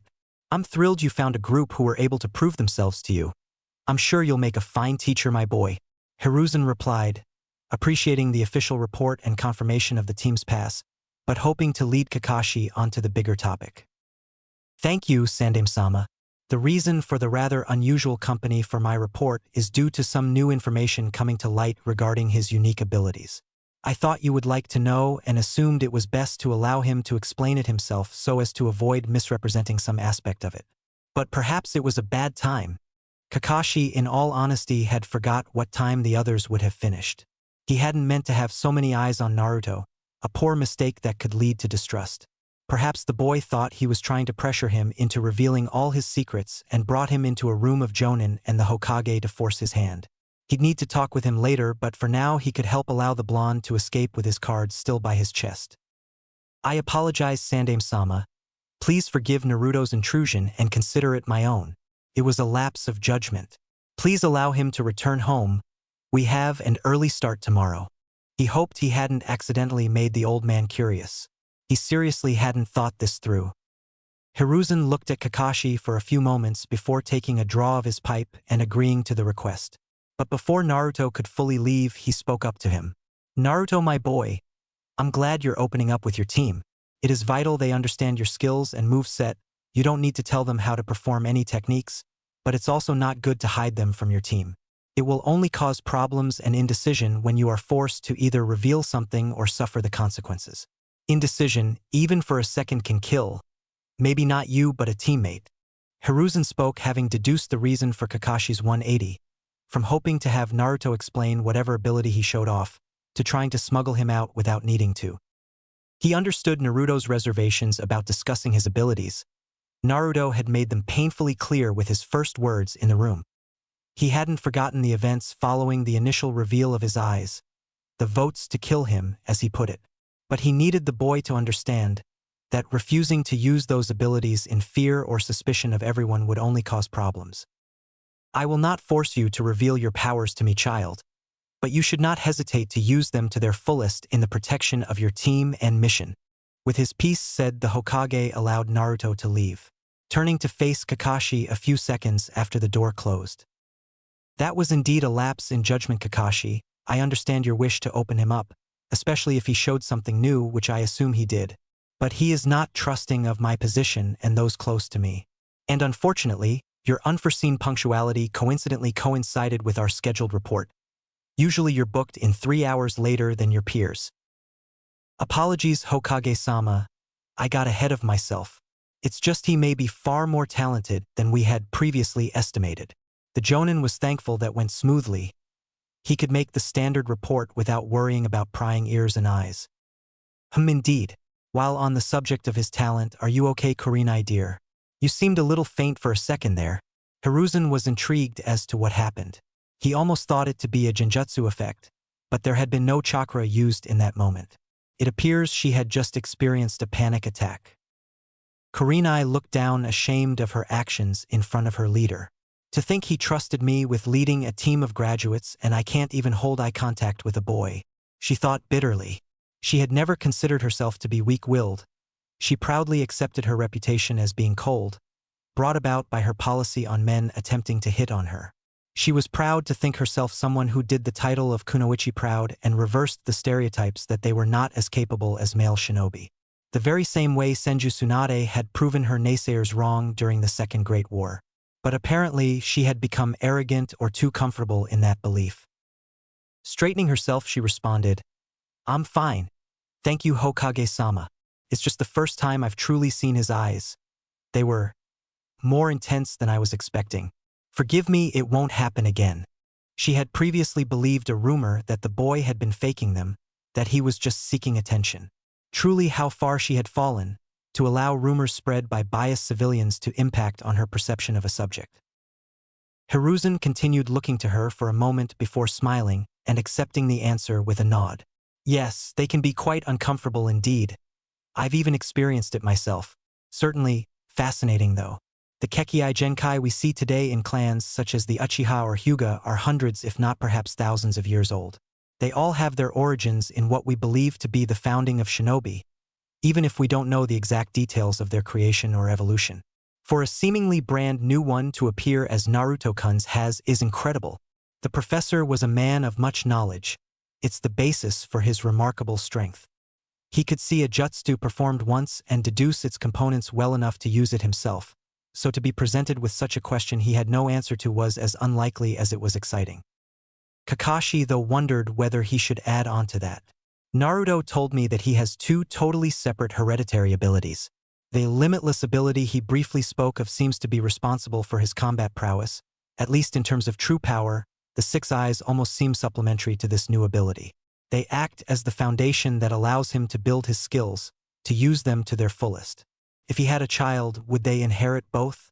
If not, would they be capable of truly using one without the other in an exceptional way? Kakashi had a lot to think about, but Naruto said he'd tell him anyway. He would trust his new student to use these abilities to keep his teammates safe. If he'd done that, Kakashi could truly ask for no more. With the unexpected situation now resolved, Hiruzen could continue with the original reason for this gathering. He grabbed his pipe and began to address his jonin. So, it's all settled then. The room turned their attention back to the Hokage and waited for him to finish his pipe before continuing.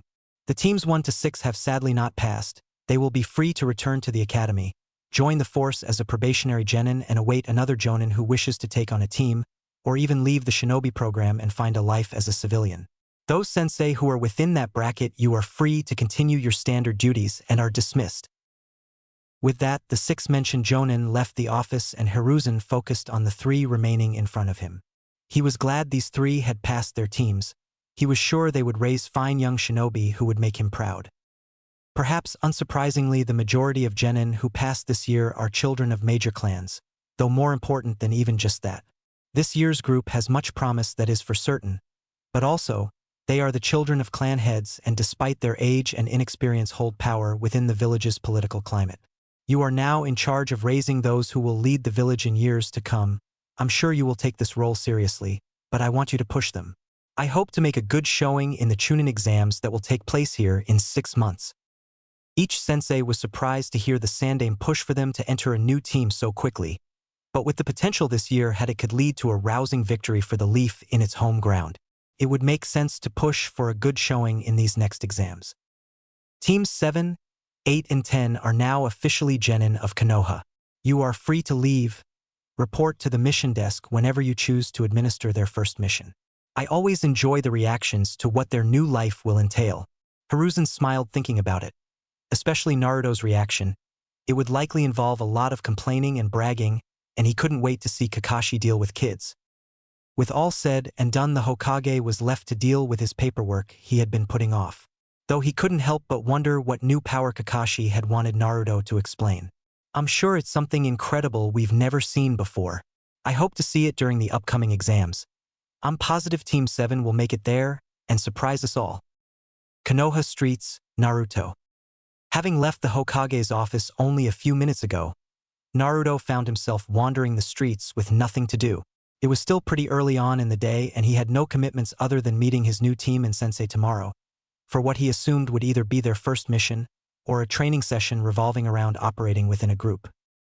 Deciding to just take a wander around the village until he found something to do, he set off in no particular direction, though he didn't have to wait long before he ran into some familiar faces. Some of the students from his class appeared to be heading into a beef barbecue restaurant. If he remembered correctly, they were Team 10, whose Jonin sensei he must have just met. Meeting Shikamaru and Chuji at the door, he asked to join them briefly. Once seated inside, Naruto looked over his current company, finding himself intrigued as to their team's composition and purpose. Shikamaru and Chuji paid him little attention. Well, Chuji did anyway. The former was trying to act like he wasn't observing him by hiding his calculating eyes behind an air of indifference and lethargy, which likely wasn't totally fake. Shikamaru was a relatively tall, lanky boy with dark hair pulled into a spiky ponytail at the back of his head. He wore an open gray jacket over a chain shirt underneath. Naruto thought the boy had interesting powers, dealing with shadows that at their base level restricted movement but when wielded by experienced hands could do much more. The Nara had a lot of room to grow into. Chuji was a kind, chubby boy with spiky brown hair held in a weird headband that allowed tufts of it to fall through the top while the rest was covered like a hat. He had swirl marks on his cheeks, not too dissimilar to the swirls on his shoulders, and wore a loose green jacket.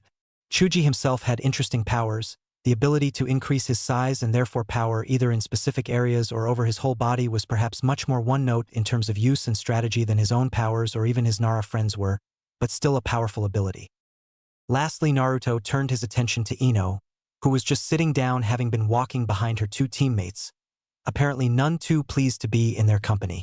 She was a pretty blonde, much like himself, with green eyes. She wore a purple top and matching skirt with bandages wrapped around her stomach, arms, and legs. Her ability was interesting too, but better suited to psychological warfare and espionage than to direct battle. She was someone within his class he quite liked. She was fun and easy to annoy, but also quick-witted. She was very emotionally intelligent, a different type of smart to Shika and even Naruto himself to an extent. She understood people and wasn't afraid to use that to her advantage. She's someone I could get along with, good cop, bad cop style. I'm the smart, strong, and handsome one who solves all the mysteries, and she could be, well, maybe I don't need her to have fun, I'm enough on my own. Point is she can make the rest of this day somewhat interesting. Considering your dismal face, Shika, I take it your team passed? Naruto asked while resting his head on his hand, which was leaning on the windowsill. The addressed boy turned fully to him and let out a resigned sigh before answering. We did. Though I wish he didn't have us do that ridiculous obstacle course. The dark-haired boy grumbled. Chuji picked up from his teammate. Asuma-sensei is nice though. He offered to pay for this meal and said he would meet us here after briefing the Hokage on the team. The boy spoke around a mouthful of beef. Oh, so you guys had to do an obstacle course, huh? That's interesting. It's quite different from the trial we went through. Naruto said to the table, though he continued in his thoughts, it seems each sensei had creative control over their own tests. They could test their potential team for any number of abilities and hidden potential just by tweaking their criteria. Kakashi wanted teamwork and so focused on that. This Asuma guy seemingly wanted to test mobility and quick thinking. It was a simple concept. Each sensei gets to test for aspects they most want in their teams. It means if you pass the test, the chemistry with your team and sensei is likely to be at least passable for mission work. Sometimes the most effective strategy is the simplest. There's no need for grand schemes all the time. Naruto already knew that Kakashi had influenced the tests they had faced, but it was interesting nonetheless to see how the other sensei approached it differently. For the first time since he arrived, Ino spoke up, breaking him from his thoughts. Different? Well, whatever, I just can't wait to go on some missions. Maybe we'll get to save a handsome prince, with dark hair and nice eyes. He'll fall madly in love with my beauty and… Though she had started off talking to Naruto, she quickly lost interest and fell into her love story. Naruto only laughed at the girl, which drew her ire. What, she spat, can't a girl dream without being laughed at? She cast a glare at Shikamaru, who although didn't laugh as brazenly as Naruto had, did let out a quiet troublesome. It's not that, Ino. I don't think we're going to be doing anything like that for a while. The Nara supplied to distract Ino from his use of that word again. Though what he just said did catch Naruto's attention. Oh? Now that is an interesting idea, my lazy friend. Why do you think that? Naruto gave a smirk but only leaned further back into his hand and closed his eyes. Had he not been the one to ask the question, you would assume he was as uninterested as the Nara. Giving a sigh at having to talk so much and to someone as troublesome as Naruto, Shikamaru continued. It's just not logical. Sure, we're now officially genin and have a registered team, but we haven't had any time to train. It would be too risky to send naive and untested shinobi on missions that the village relies on for money. Firstly, it risks the village's reputation if they fail, and secondly, it risks future assets to the village. Losing a shinobi is a big hit, not only for profit but strong or upcoming shinobi serve as a deterrent of war. If Asuma-sensei or one of us were to get seriously hurt or killed because we weren't up to scratch, the village has a lot to lose both presently and in our potential future contributions. Finally finishing his speech, Shikamaru found himself leaning forward facing Naruto. His two teammates had been stunned into brief silence, having never considered the implications of missions and their outcomes too deeply. But while he registered their looks and voices now whispering behind him, he was focused on the boy sitting casually opposite him. Naruto was someone he couldn't figure out. The boy acted so stupid, but there were flashes of something far more serious and far more sinister hiding behind those eyes of his. Shikamaru wasn't totally convinced that Uzumaki Naruto was a good person. Felt like an act, but to what end? He watched and waited for the reaction of the boy opposite him. He was sure to get a quick look at least at what lay beyond what Naruto allowed others to see. Naruto sat forward slowly and remained still for a second, but it felt like an hour to him. The tension was getting palpable, his hands beginning to sweat as he rubbed and fumbled with them. Then, "Ahaman, you're totally right." Naruto shot up abruptly, looking panicked, eyes wide and hand running through his hair. "I can't believe I thought we would finally do something cool," he complained. He let out a sigh, looking for all the world like someone told him his pet just died. "Well, I'll see you guys some other time," he said, leaving with a rain cloud over his head and dragging his heels out the door. After a small, disbelieving silence, Ino spoke once more. ***, what an idiot. I can't believe that guy is so strong. He's so immature, honestly. I thought he was going to say something interesting," Ino grumbled behind the Nara as she pouted her lips and kicked her feet together. "Well, Naruto has always been a bit unpredictable," the ever-kind Chuji spoke, while once more reaching for some beef. Shikamaru, though, couldn't help but feel nervous. He had also thought Naruto was actually going to answer his speech with a serious response. He had been pulled in by his body language and presence, and was fully expecting anything but what Naruto had actually said. That had to be intentional. Was Naruto messing with him? Did he just go through all that to annoy him? Or was he actually looking to gain something, and if he left, did he gain whatever it was he was looking for? Resting back against the chair, the intelligent Nara watched Naruto wander away from the window. The blonde boy was still walking like someone shot him, bawling his eyes out and annoying the people nearby who looked as frustrated as he felt. With that, a ringing noise brought his attention behind him and to the door where Asuma was entering with a smile. "Man, this day cannot get any more troublesome," he thought with a mental sigh. Naruto, however, was having a blast, walking up to people and pretending to cry on their clothes and even blowing his nose on a man's sleeve. Having made enough of a scene, he stood up properly, gave the passing people a wink and smile before disappearing, leaving only his joyous laughter behind. After all, he had a big day tomorrow. "Well, Shika sure is a smart kid. A little boring, but we can't all be perfect." Naruto considered the words the Nara had said. He had been sure there was more to come from his sensei and had come to a similar conclusion to his shadowy friend. It was unlikely that such green behind-the-ears shinobi would be given anything of relevance to do. They would contribute in other far less exciting ways. He liked the Nara, though, smart, cautious, and perceptive. A little too easy to deceive, but he would only get better with experience. Arriving inside his apartment after successfully wasting a little bit of the day, he sat by his desk and waited for the day to end. Missions desk 2 months after the bell test. Sarutobi Hiruzen was a fantastic shinobi and sensei. He had trained 3 of the foremost shinobi to come out of Konoha since the reign of Senju Tobirama, his own master. And yet right now he was impressed. "Naruto, we're in the presence of the Hokage. At least try to pretend like you give a shit." That had been one of his top jonin, a man feared and renowned throughout the nations as the Copy Ninja Kakashi, a title befitting the man's illustrious career. Right now, however, the man looked a step from death's door, ready to keel over and die the moment he was given the chance. It was truly an incredibly impressive feat for a squad of newly graduated genin to kill such a powerful jonin, and Naruto seemed to be about to achieve that by way of sheer annoyance. The boy had been a handful for Kakashi these past few months, though Hiruzen had expected as much. Naruto was a strong boy with a massive ego and no patience or self-control, mixing that with the laborious D-rank missions he was being forced to partake in, plus the monotonous teamwork-centered training that done little other than challenge his temper at the slow progress, and Hiruzen was actually surprised he hadn't genuinely tried his hand at murdering his sensei. "Perhaps it's past time we throw him a bone," They are well beyond capable of performing a C rank, and as I told each team sensei, I want these genin teams to perform at the exams in 4 months' time. If they aren't given true mission experience, it will only hold them back. Having made up his mind, the Hokage cleared his throat to begin addressing the team before him. Kakashi, how would you rate your team in overall efficiency during mission work? Hiruzen looked to the young man. Kakashi raised his head from staring holes into Naruto as he was addressed and took a step forwards. Hokage-sama, while they are still inexperienced, Team 7 likely possesses the most talent and potential within the genin crop. Kakashi began his report.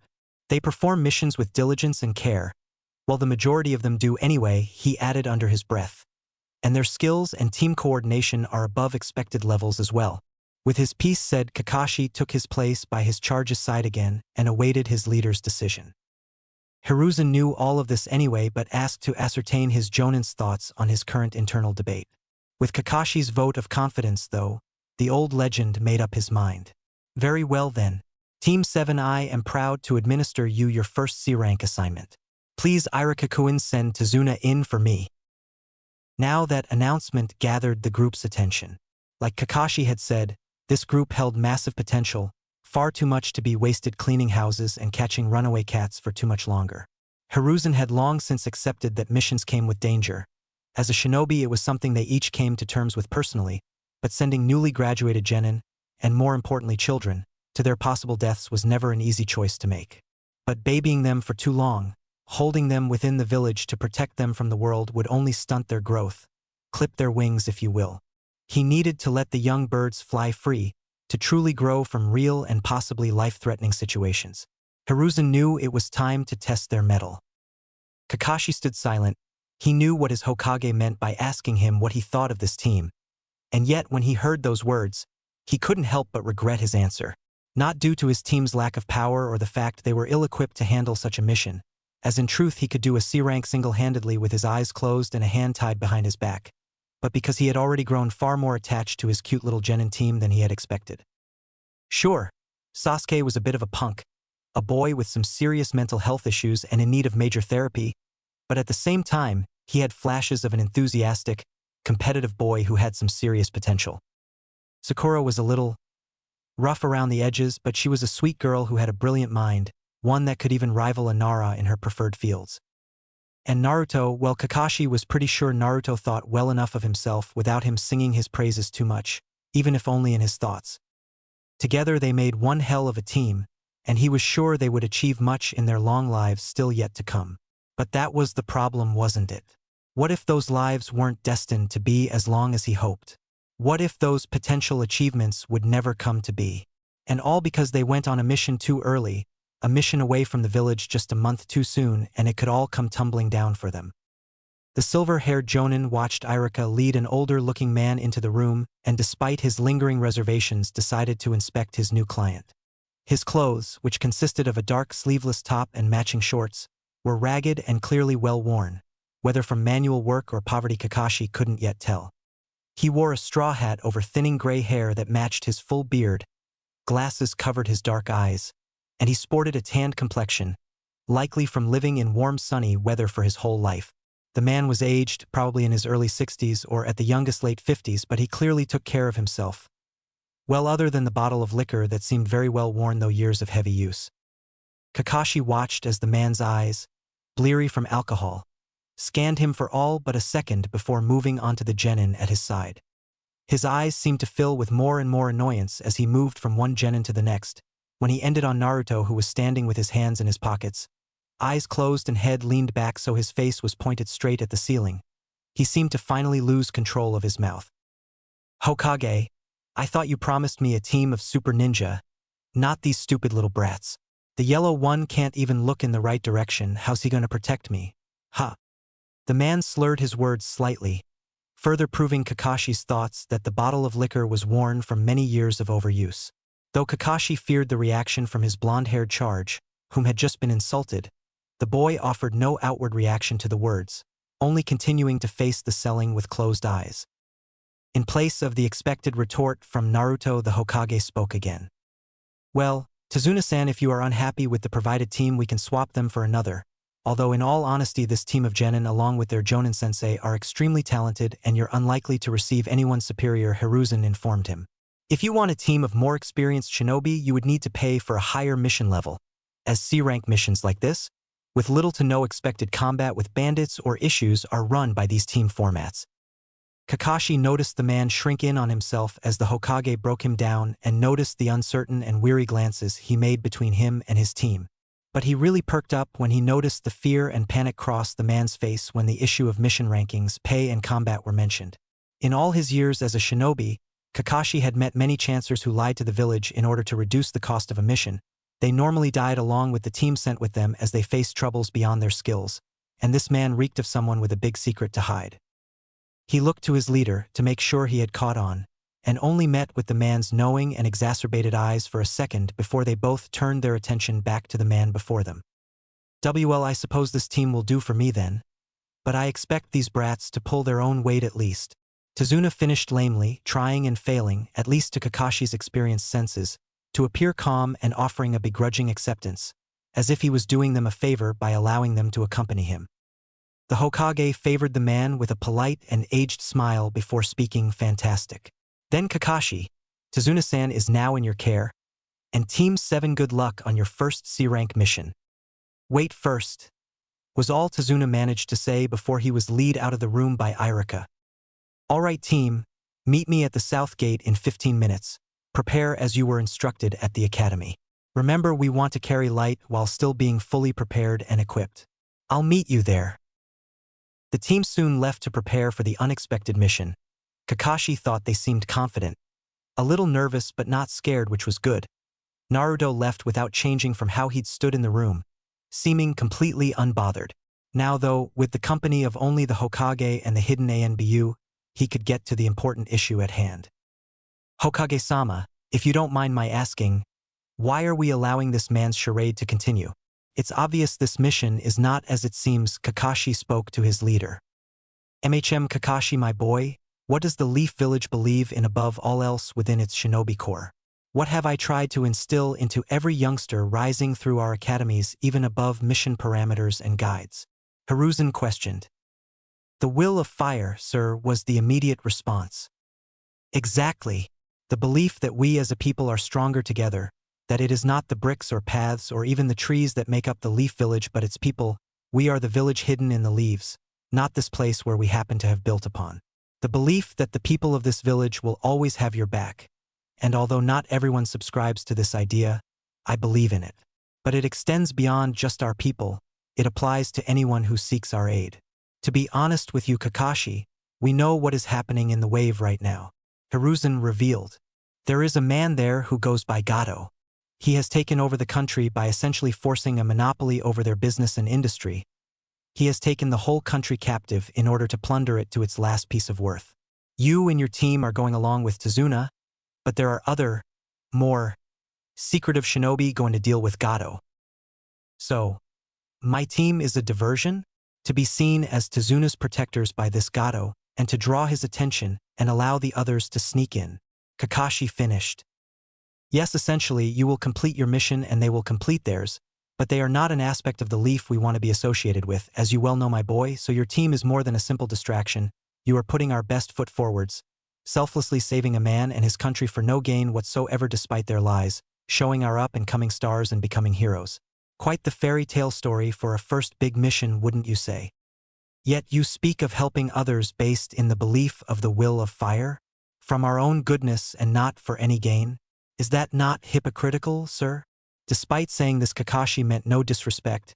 He would lay down his life within a heartbeat for the man in front of him, and it would only partly be because of his position as Hokage. No, Kakashi would die for Hiruzen, not necessarily the position he held. But he truly wanted to understand the man's views. Hiruzen gave a chuckle before responding. Yes, I suppose it is, but it all comes down to one thing. The people of this village are all my family, and I have to take into account their well-being as well.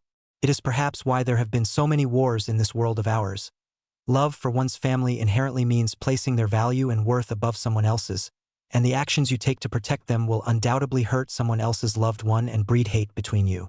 Minato was beloved in this village for his deeds in the Third Great War, And yet those same deeds made him a monster whose death was celebrated in villages like the Stone. It is something you must think about, Kakashi. Is it right to kill in order to protect your loved one despite knowing you are taking away another's? When you become Hokage, will you make the same choices as I? Or will you be better than me and value everyone's life equally regardless of the potential harm it brings here? Kakashi stood silent for a moment before taking in his leader's expression. It was one of infinite compassion and yet one with equally infinite resolve. Resolve to do as was necessary in the protection of his home and people. Wait, when I become Hokage? He spoke back. Hiruzen only smiled at him before he was waved away and told he was running late to meet his team. Konoha South Gate, Naruto. Naruto sat by the south gate, his back leaned against one of the giant doors that facilitated entrance and exit to the village. Next to him Sakura and Sasuke stood. Both of them were double and triple checking their bags, clearly anxious about the coming mission, and their sensei's tardiness was only compiling on top of it. For what was not the first time, Naruto thought there was actually some deeper reason behind Kakashi's constant lateness.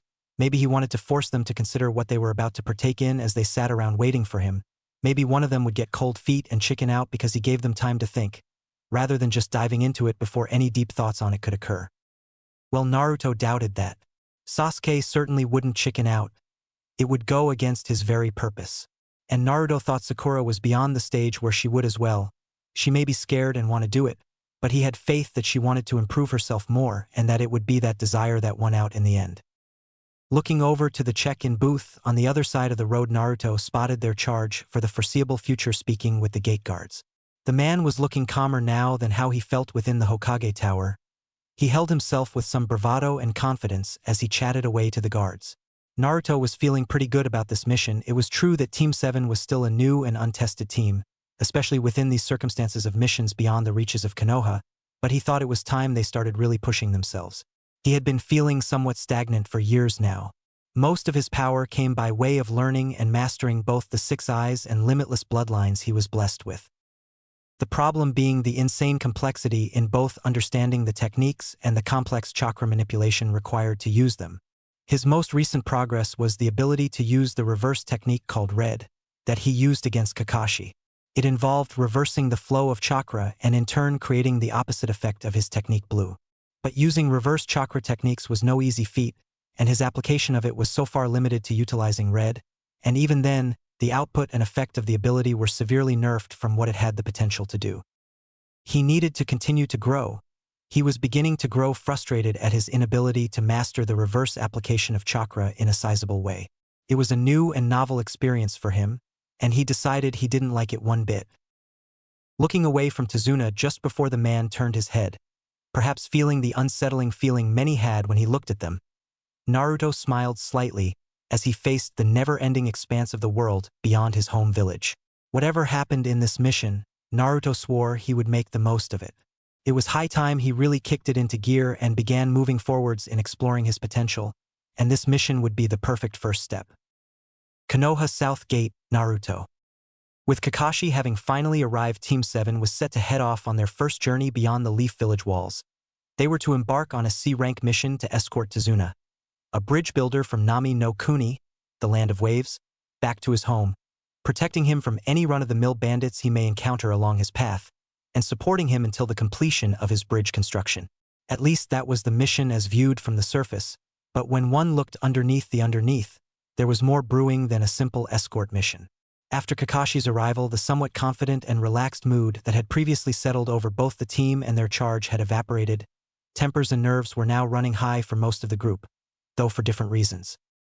Naruto first looked to his fellow Genin team and classmates.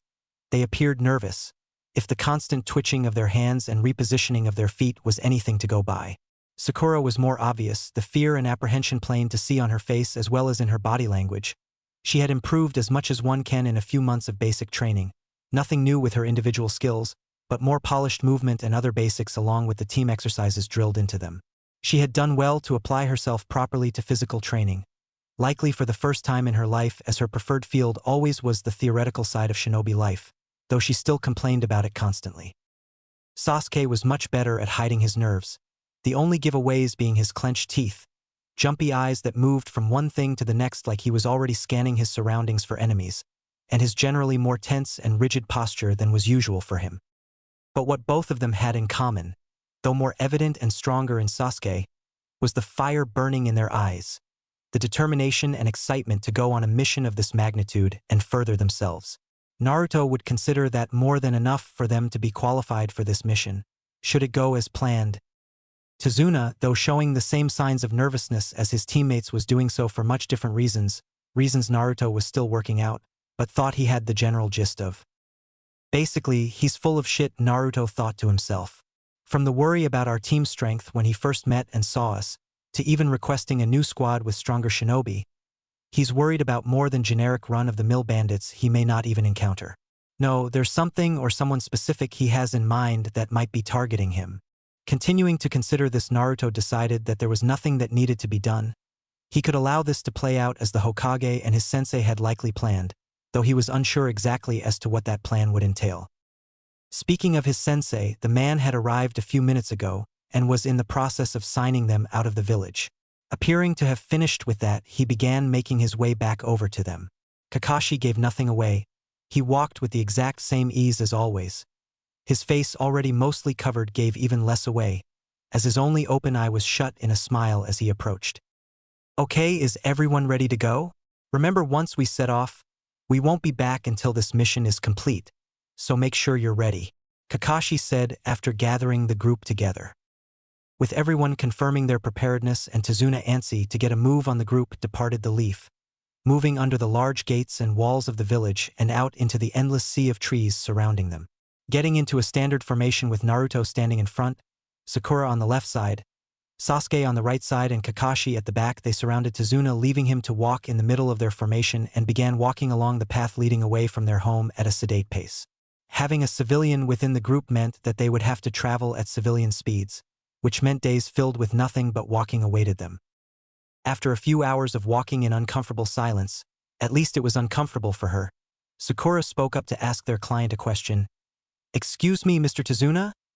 The man grunted, barely turned his head to her, and paused his flask at his lips for merely a second before taking his swig as intended. "What?" he asked with blatant annoyance at the girl laced within his drunk and slurred voice. "Well, I was just wondering what the Land of Waves is like. I read that it's a large trading hub, especially with shipping goods. If you've hired foreign shinobi, that must mean that you don't have your own, right?" Sakura asked after a brief moment of hesitation from his clear frustration at being spoken to.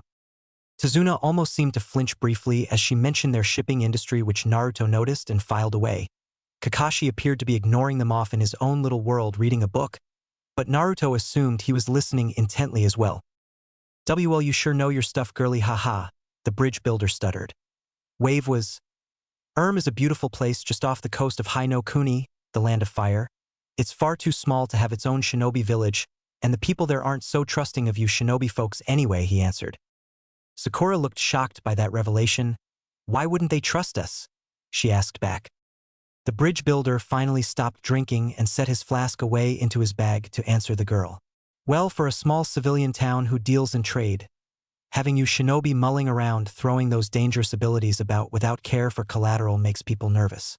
The abilities shinobi have may seem to be the norm for you, who's grown up cozy in a big shinobi village like Konoha, but they are well beyond supernatural to your average working folk in Wave.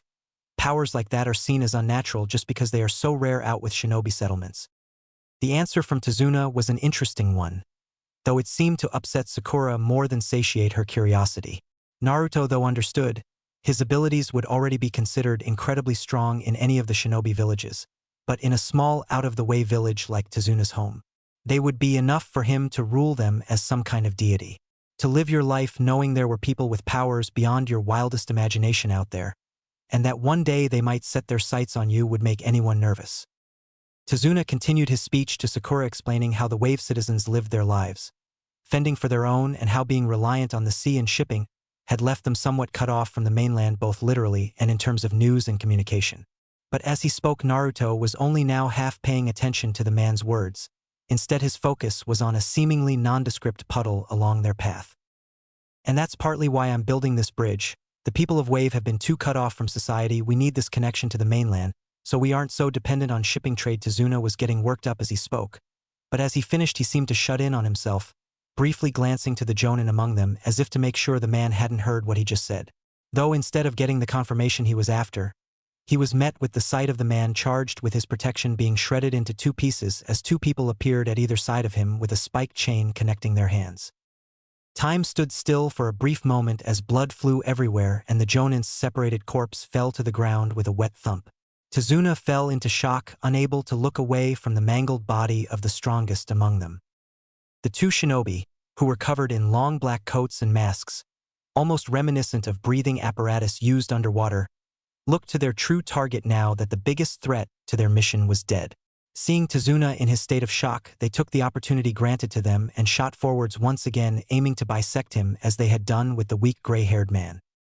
Tazuna, seeing he was now the target they had in their sights, attempted to scramble backwards and run away, only for him to trip over his own feet due to his panic and fall helplessly on his ass. Time seemed to slow for him as he watched his soon-to-be murderers approach him. Seeing his reflection looking back at him from their spiked chain, he looked upon the pitiful state he was reduced to.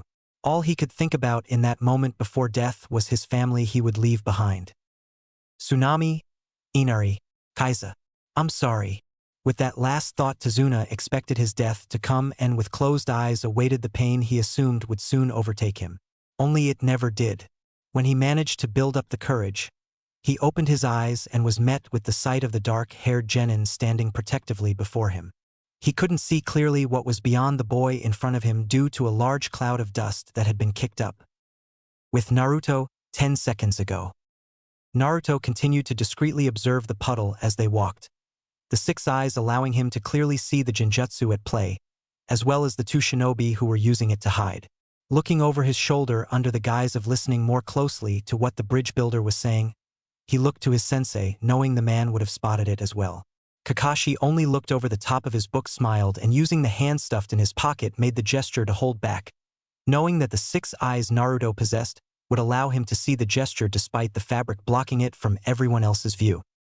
With instructions from his sensei, Naruto allowed the events to play out without interfering. Even when he watched Kakashi be torn to shreds, he didn't panic. Instead, he waited. When the two mysterious shinobi attackers looked for their next target and settled on Tazuna, he didn't act. When he watched them begin to charge forwards from their position, near his sensei's corpse, and ready their weapon to kill his charge who had fallen over trying to escape, he remained still. Only when he seen Sasuke flash in front of Tazuna, kunai at the ready to fend off the attackers, did Naruto act. Charging forwards faster than even any of the surrounding shinobi could see, he delivered an axe kick to the center of the chain connecting the two adversaries, activating the neutral application of limitless around his leg while doing so. The force of the kick pinned the chain into the ground and kicked up a large cloud of dust as his foot met the ground. The two attackers' momentum was halted abruptly as their arms connected by the chain were roughly pulled back. Both men shouted in pain as their shoulders were dislocated from their sockets by the force of their own momentum being stopped. Naruto then appeared in between the two men, arms outstretched, and hands pointed outwards like two guns. Chakra technique reversal. Red twin guns was all that the attackers heard before they were met with an oppressing force slamming into them. The force pushed them apart, snaping the chain connecting them and sending them flying out either side of the cloud of dust. Their flight was only halted when their backs hit into the trees which surrounded the path on both sides with bone-crushing force. The use of red also cleared the area of dust, allowing the onlookers to see Naruto standing in front of a gaping hole in the path, his hands now down by his side and his brow creased in annoyance. TCH. Still can't get a proper hold on that damn technique. The amount of chakra I used there was easily equal to an A-rank jutsu, but simply overloading it with more chakra doesn't actually improve the power at all. As long as I can't get a proper handle of chakra reversal, the output will either be limited like it was now, or the technique could outright fail to initiate. When the onlookers turned their heads, they could see both attackers sitting slumped at the base of two trees on opposite sides of the path from one another. They looked to be barely holding on to consciousness and unable to move, and if the indents into the trees were any measure of how hard they hit them, it was understandable why they weren't. Looking back to Naruto, they found him staring down at the body of their sensei. Upon the reminder of his tragic and gruesome fate, Sakura puked her guts out on the side of the path, her body crumbling as she was forced onto her knees, unable to even care she was sitting in her own sick, her body racked with trembles, and she cried, the release of the buildup of all the emotions she had experienced. She had turned when she heard something behind her and so was spared the sight of Kakashi being bisected, but the sight of his body lying in half on the ground was just as sickening. Only to then be unable to do anything as her sensei's murderers charged at the man she was to protect. She watched as Sasuke took action straight away and hated herself for her weakness being shown in front of him. She felt, at first, some relief that Naruto must have clearly been in a similar position to her, as she hadn't seen him move yet, only to have that thrown back in her face when it was revealed he had dealt with the situation with no difficulty. Not only was he unaffected by the fear of being attacked, but he appeared unaffected by the death of their sensei. She looked up at Naruto, finally able to tear her eyes away from the bisected body, only to see him looking up into the trees. She followed his line of sight but didn't see anything, until a blur shot through the trees from where they were looking. Sakura felt all hope leave her. Of course there were more shinobi surrounding them. They were likely stronger and were going to kill them now that Naruto had defeated the other two. But that was not what happened. The figure that landed before Naruto with a hand placed on the boy's shoulder and an all too familiar smile on his face was her dead sensei. She blinked a few times, unsure if this was an illusion being created from the tears in her eyes or the thumping of her head. But he remained there, his smile now directed at Sasuke. She even faintly heard words come out of his mouth. Not that she could understand them over the pounding of her heart and all the blood rushing through her ears. Lastly, his smile was directed to her, though it faltered and became an apologetic and sad look as the man took in her state. Sakura looked from her very much alive sensei to the dead one laying only feet from her on the ground. Only instead of the horrific sight she knew was there, she was only able to see a log shredded into two pieces. Kakashi brushed past Naruto as the boy looked over his shoulder and also took in the state of his female teammate. He arrived in front of her and knelt down on one knee. She looked up into his eyes and the tears started again, though this time they were joyful ones. She screamed and cried as she lurched forwards, wrapping her arms around him in a desperate hug. "Sen?" she muttered out in between sobs and sniffles. Kakashi only hugged her tighter. "I'm sorry, Sakura. I know that must have been horrible to witness, but I promise I did not take such drastic action for no reason. I needed to confirm something of vital importance for this mission." Kakashi spoke with a gentle and comforting voice. Standing up and bringing Sakura to her feet, he allowed her to calm herself, and only when she nodded her head to him did he leave her to stand on her own. Naruto kept his eyes on Sakura as Kakashi took purposeful strides towards Tazuna. He hadn't expected such a strong reaction from her, but he understood. It's one thing to think you have prepared yourself for whatever may happen on a mission, but to actually encounter it, not only on their first mission but also on one where these types of situations should never occur, is a totally separate matter. To have this suddenly thrust onto her and to be confronted by the idea that she is not safe on missions through the death of someone she considers to be an immovable protector, one who has bested the best they had to offer time and time again, would be overwhelming. But as Kakashi had told her, he had not made that decision and acted out that play for no reason. It was to the benefit of the mission that their attackers believe Kakashi to be dead. After all, once who they consider to be the main threat is out of the picture, their next target is likely to be the true main objective of their attack. Kakashi was simply in the way of observing who they were truly after because of his perceived power and strength as the Jonin. That's why I held off from moving after Kakashi was killed. If I had acted too quickly, they wouldn't have shown us their objective and Kakashi's plan would have been wasted. Plus, allowing Sasuke to come to terms with the dangers and threats on a mission and chose to act in the defense of our employer for himself was important. It would do him no good to come to his rescue and spare him the hardship of making that decision. It would only hold him back, though seeing the look on his face might have been worth it. Naruto thought to himself. Turning his attention to the raven-haired boy, Naruto could practically see the adrenaline pumping through him. Sasuke had done well to react and put himself in a position to defend their client, even after witnessing the death of his sensei, and Kakashi had told him as much when he revealed himself as alive. Naruto could still see the tension in his shoulders. Just because he acted doesn't mean he wasn't scared or nervous, but being able to act in spite of those fears was a massive and essential step for him to take. The two boys made eye contact briefly and gave each other a small nod, both glad for the other's safety. Though Sasuke did allow his eyes to linger on the damaged path after Naruto had moved on to looking at their sensei and client. Kakashi approached Tazuna and allowed the fury boiling within to show. Of course, he knew this mission was more than his team originally bargained for. He even already knew the man was lying to them. But that didn't change the fact his team, one barely out of the academy, had just had the misfortune of combating what Kakashi knew were easily Chunin-level shinobi. After seeing the effect it had had on Sakura, Kakashi was seriously angry, but was he actually angry at Tazuna? It was his plan that had scared Sakura so much, and it was his negligence that had his team, who hadn't yet even learned tree climbing with chakra application, out on this mission. Deciding that he would have to make up for that, he knew it was time his team moved on from basic team drill training and began training in earnest. After all, he had already decided that they were worthy long ago. Kage Bunshin no Jutsu. Kakashi created 2 clones who moved over to each of the opposing shinobi, who were now beginning to pull themselves up. The clones vanished quickly into the woods to extract some information. Stopping before Tazuna, who was still sprawled out on his ass, Kakashi crouched before him. "So, Mr. Tazuna, I think you've got a lot to tell me.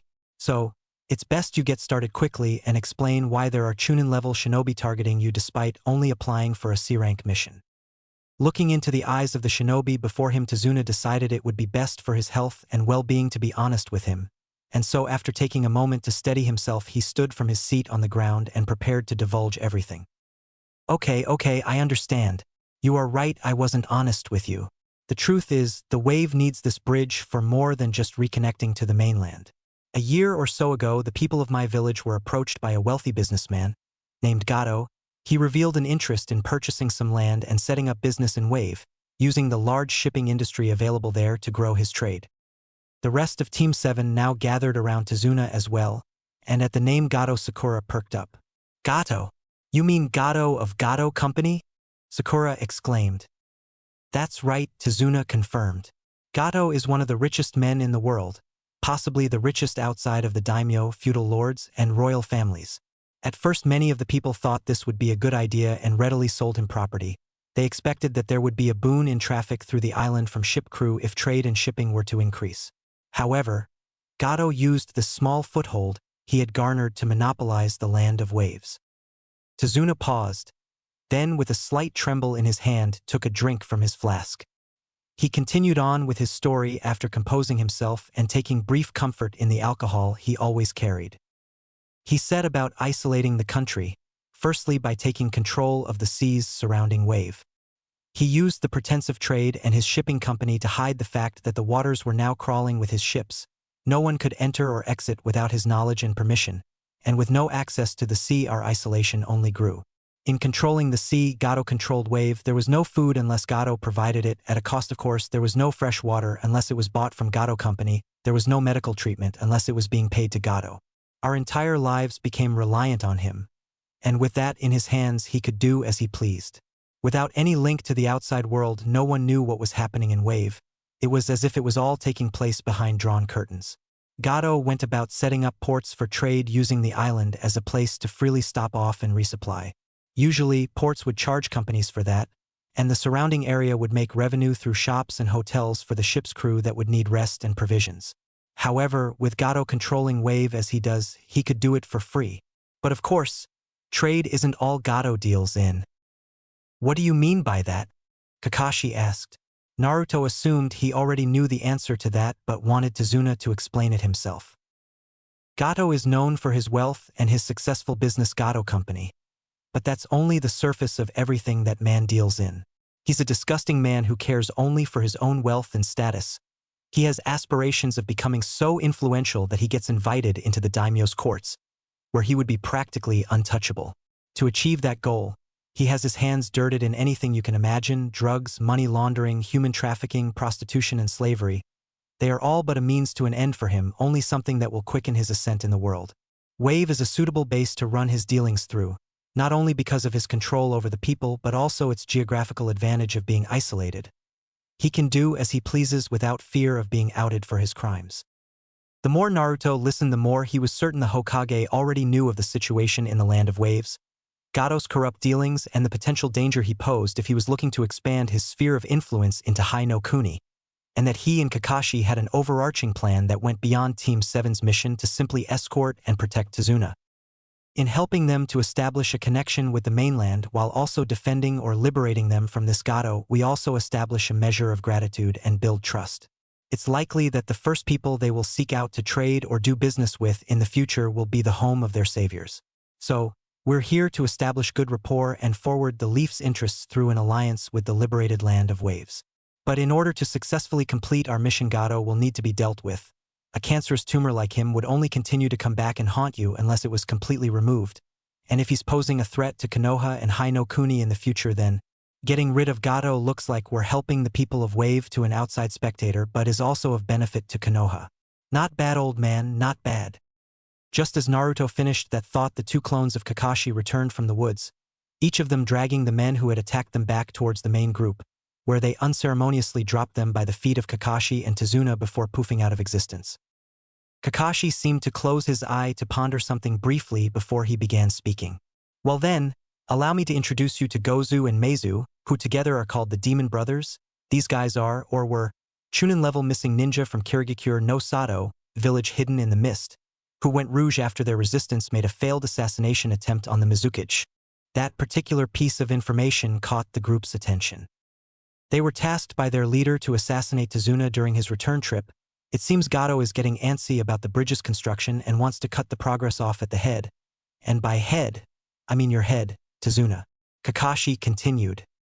It's not surprising that he would target Tazuna, but if he's so nervous about the bridge, why not just destroy it? Based on what Tazuna has told us, it's not like Wave could afford to start over if he did. Naruto asked. Kakashi looked to his student and pondered that question. After a moment of thought, he answered, as I mentioned, these demon brothers were sent after Tazuna by their leader. They took a suicide pill before I could find out their identity, but I did manage to find out that it's one of the Rouge members of the Seven Swordsmen of the Mist. The mention of that famous group caused Sakura to pale a little. She had learned all about them in history class. If you were to try and compare them to a group within the Leaf Village in terms of power, prestige, and notoriety, she could only think to compare them to the legendary Sannin, the three students of Sarutobi Hiruzen, their third Hokage. They were the most powerful subordinates of their respective Kage. But both groups had produced less than stellar people.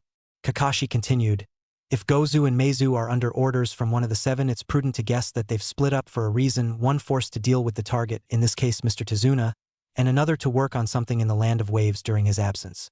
Could be that you're exactly right, Naruto, and that the bridge has been targeted, but I think it's unlikely.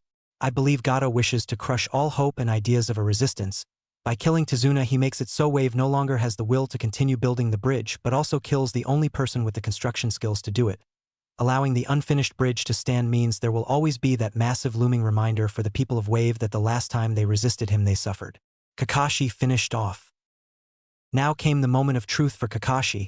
He was a little put off about continuing, knowing now that a member of the Seven Swordsmen could be awaiting them in Wave, but he also knew that his team wouldn't be the only ones on this mission. The Hokage wished to free Wave, and so was sending an ANBU team to infiltrate while Kakashi and his team distracted Gato and pulled his attention. Without his team continuing, the Black Ops mission couldn't continue either, but forcing Genin to face a foe of this caliber should be fatal, a complete suicide mission with no hope of victory. But his team weren't ordinary Genin, were they? Naruto. Kakashi spoke, getting the boy's attention. You said you were willing to talk about your abilities, and I have no reason to doubt you on that, but we haven't got around to having that conversation yet. Whether I even give you the option to decide if you want to continue this mission will depend on this, so really consider it. Could you support me in a fight with one of the seven, without putting your life at risk? With Tazuna having explained the current situation in the Land of Waves to Team 7, they now had a choice to make, well, at least the illusion of choice. Naruto had to admit Kakashi had played this out nicely.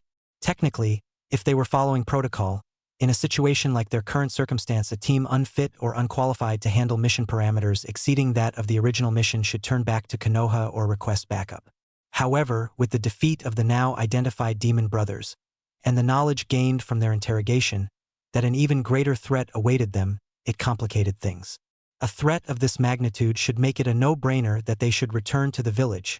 After all, their client had grossly misrepresented the level of this mission. However, there was clearly more to this mission that he and his fellow Genin were not aware of, and it was apparently hinging entirely on Naruto's capabilities. Kakashi doesn't know my limits. He has an idea only based on what he's seen from me in training and one brief encounter with enemy ninja. He's working with an unknown variable, one that has the potential to sway his decision both ways. He wants to continue in order to fulfill whatever task the Hokage has delegated to him, but he also won't endanger our lives if we cannot stack up to it. He likely hadn't expected to encounter a shinobi powerful enough that he couldn't handle them comfortably by his lonesome, And now that he knows there is someone of that caliber, he can't guarantee that he can protect us. It'll hurt Sasuke's pride that he's been overlooked here, but he's weak in comparison to the enemy we will face.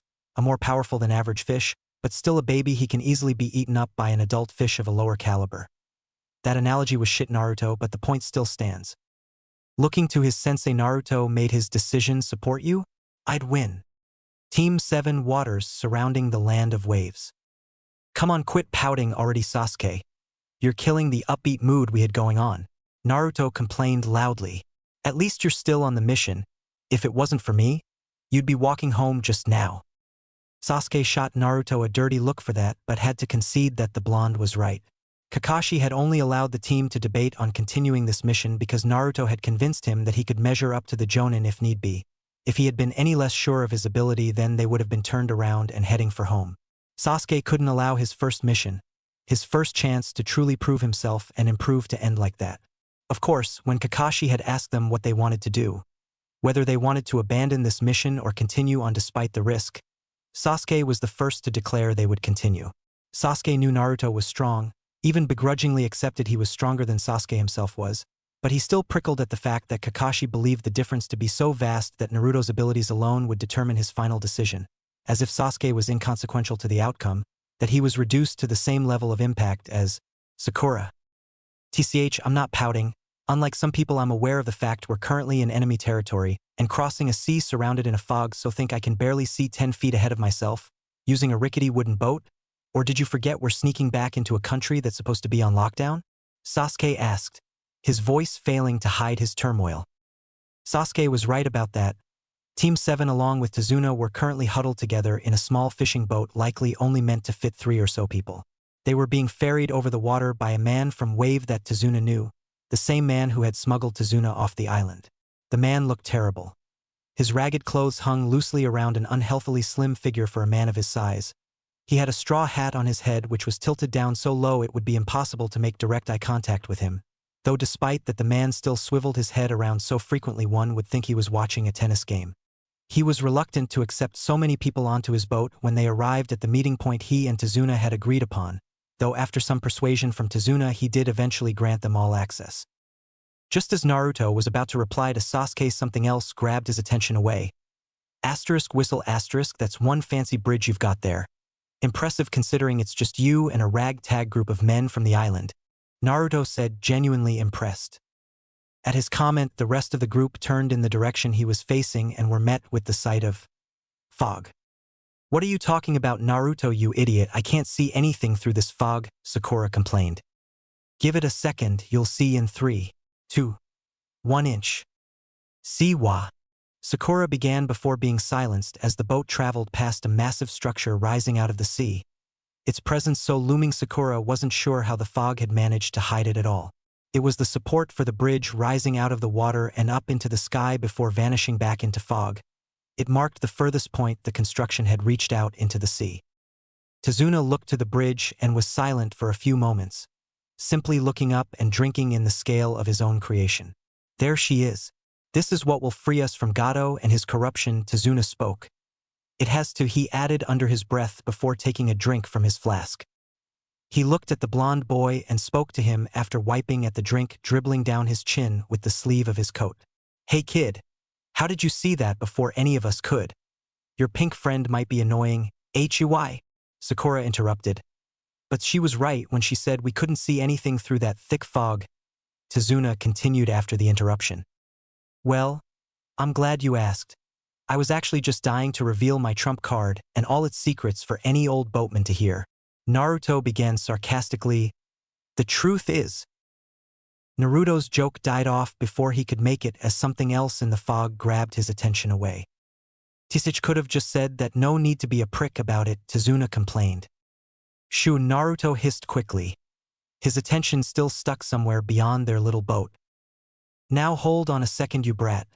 I may owe your leader for you still being here, but don't think you can talk to me like the… Tazuna was cut off again by a shout from Naruto. Get down, he yelled, quickly making to forcefully shove Tazuna's head down to safety, but was beaten there by Kakashi, who had been watching Naruto like a hawk since his attention was pulled away into the fog. Kakashi was a seasoned jonin, one of the peak shinobi, standing only below the Hokage and remaining Sannin in strength and prestige. But he didn't get to where he is now by being cocky or oblivious. When your student with an ocular jutsu with as many unknown variables as the 6 eyes had suddenly begins to stare out into the fog surrounding you, directly after demonstrating his ability to see through said fog far better than anyone else in their company could, Kakashi knew to trust his gut. And trusting his gut in this situation had just saved their client from being beheaded by the massive cleaver-like sword that came barreling through the fog, directly over Tezuna's head, and lodged itself into the support of the bridge. The occupants of the boat attempted to collect themselves, but the panicked movements of Tezuna and their ferrymen threatened to capsize their small raft. Looking to where the sword had come from was a fruitless endeavor, so they focused their attention back to the sword now stuck into the bridge. It was truly massive, far bigger than any sword ought to be, with a blade easily as long or longer than any of the genin's bodies, and a handle to match that was so big it looked like it was designed to be wielded by 6 hands rather than 2. More alarming than the massive sword, however, was the man stood atop it. Naruto studied the man. He was tall, easily a little taller than Kakashi, probably around 6 feet 2 inches. He was shirtless, covering his arms, with some kind of cow-marked sleeves. Naruto wondered about that fashion choice, and also covering the lower half of his face with bandages taped around his mouth and nose. He wore a strap over his bare chest, likely used to carry his weapon, as well as pin-striped baggy trousers which were once again accompanied by the black and white warmers matching his arms. His hair was short and spiky, and most prominently his headband, once bearing the mark of Kirigakure, was now scored out and worn sideways on his head. Kakashi had never seen one of the 7 swordsmen personally before, but based on rumors and word of mouth this was Momochi Zabuza. Can't say I'm happy to see you, but I'm not totally surprised you're here either, Kakashi said. Oh, did the demon brothers tip you off? Lucky the pests are already dead then, or they'd have suffered for it. The man now identified to the rest of the group as Zabuza spoke, his voice gruff and gravelly, giving weight to his words that would have promised torture to the brothers for their supposed betrayal. No, killed themselves before I got a name, but did give away they were under orders from one of the 7 swordsmen, Kakashi lightly corrected. Sakura paled, realizing that she was facing one of those demons she read all those stories about. The man only seemed to relish in that fear, though, as he looked over the rest of the boat's occupants behind Kakashi. Zabuza spoke once more. Well, considering their opponent was you and they've already paid for their failure with their lives, I'll let them off the hook. Chunin like them were never a match for you anyway. Kakashi of the Sharingan. Sharingan? Sasuke's mind was drawn out of the intensity of the moment, as that one word brought all thoughts other than why his lazy sensei was apparently linked somehow to his clan's birthright came to a screeching halt. Kakashi, though, didn't do anything. He began to move his hand upwards towards his slanted headband but paused and seemed to change his mind once more, dropping his hand. He still didn't move and didn't take his still solely visible eye off his soon-to-be adversary. After taking a moment to formulate a plan and run every possible action he could take through his mind, he spoke up, but this time not to the man before him. Naruto, Kakashi said, getting his student's attention. How did you know something was coming through this thick fog? Naruto too was keeping a close watch on Zabuza, not trusting the man to just let them plot quietly while waiting around. At first it was because the fog itself changed. Naruto began. The fog changed? I see. In what way did you perceive that change? Kakashi replied. There's difference between looking through a natural fog and one created by a jutsu. At first the fog was natural, but Naruto noticed straight away when chakra began lacing the mist. My eyes picked up on the chakra being pumped into it straight away. As clear as you see clouds on a blue sky, I noticed the change. But you can still see through it? Kakashi questioned. I can, was the confident reply from the blonde. Kakashi allowed himself a smile under his mask at that. Then Naruto's our trump card. If Zabuza used the ninja art, hidden mist jutsu, but Naruto's vision wasn't affected even with all the chakra floating around, then we have an element of surprise to spring on Zabuza. At this level my Sharingan could still penetrate it easily, but if he increases the chakra output there would be too much interference. Making his mind up, Kakashi nodded and prepared to fight. You done planning with the kiddies, Kakashi? Zabuza mocked with sarcasm dripping from his tone. Shame you've got such a handicap. I'd have liked to fight you properly, But this almost makes it too easy. Easy, who are you calling E? Sasuke's quip was silenced by a maelstrom of malice smashing into him. Zabuza unleashed his killing intent, bored of hearing the children speak as if they were even real shinobi. These brats, they looked like they had never even killed a baby bird, let alone a human. Sasuke broke out in fearful cold sweats. Any remark he planned to make couldn't seem to force its way out his mouth, as if the words themselves were somehow afraid of this man before him. This was different from anything he had ever experienced before. Itachi was cold, efficient, and ruthless. He was the embodiment of the monster hiding in the dark shadows. He had mentally tortured Sasuke after the massacre of their clan, forcing him to relive the event over and over in a genjutsu. But Itachi also believed himself a noble, held himself like royalty. He would never use such a barbaric way of flaunting his strength. But Zabuza was truly mad. He was a killer, one who wanted to show them just how good at killing he truly was. And Sasuke felt it all the way down to his bones. He was afraid of this man. It was a different kind of fear than what he felt from Itachi. Fearing a man who obviously means to do you harm and fearing the dark are both the same emotion of fear, but expressed and processed differently. But Sasuke realized something in that moment. Staring fear and dread in the face truly made him understand. He was far more scared of the dark than this man. Land of waves, water under Tizuna's bridge. The sudden burst of killing intent marked the beginning of the battle to come. Kakashi leaped from their small raft and accelerated towards Zabuza's position. Kakashi knew that he would be seen as the main threat, despite Zabuza's main target being the old bridge builder. Without the ability to water walk, Tizuna was a sitting duck with no escape, and could therefore be left until after Kakashi was dealt with. Not that Zabuza would pass up an easy opportunity to complete his goal without fighting Kakashi, but that's where his genin came into play, providing at least some deterrent to just running past Kakashi to the old man. Zabuza's position standing atop his sword left him in a slightly vulnerable spot, and Kakashi sought to take advantage of that. With a quick reaction, Zabuza dropped from his perch, grabbing the handle of his sword on the way, allowing it to stop him as he briefly hung from it. Turning and planting his feet on the bridge's support, he pushed off the wall, bringing the sword with him, and spun rapidly in the air, generating momentum, which he used as he launched a counter to Kakashi's quick offensive. The massive claver tore through the leaf jonin like a hot knife through butter, but rather than feeling the spray of warm blood over his face that he has so craved since he was young, Zabuza felt a shock go through his entire body as the Kakashi that attacked him turned an electric blue color, revealing a lightning-style shadow clone. Yasuko sensei, came a cheer from the raft, which had been pushed back from the fight by the force of the clone's jump. Sakura was proud that she didn't freak out like the last time she had saw her sensei be chopped in half, before considering the fact that this was probably a weird thing to get used to. Zabuza grunted and shook off the lingering effects of the attack. His rapid recovery allowed him to react and pull his sword into position to block the follow-up strike, though he was launched into the air, as Kakashi burst from below the surface of the water, kunai in hand, and swung for the rogue mist ninja. The two opponents locked blades, one mighty with legends told of it and its past wielders, and another small, subtle, and arguably deadlier when in the right hands. The two ninjas shared some brief words as they came face to face. "When did you make the clone?" Zabuza asked, almost earnestly, though his frazzled hair and twitching eye belayed an annoyance at having lost the first confrontation in this battle. "When you were too busy showboating, releasing that meager killing intent to scare my cute little genin," came the reply from the one-eyed ninja, whom despite his joking and lightly insulting words wore a face of sheer ice, one that had been carved into place during countless battles during the Third Great Ninja War. "Meager." Zabuza bristled at the insult and pushed his weapon hard into Kakashi's smaller blade.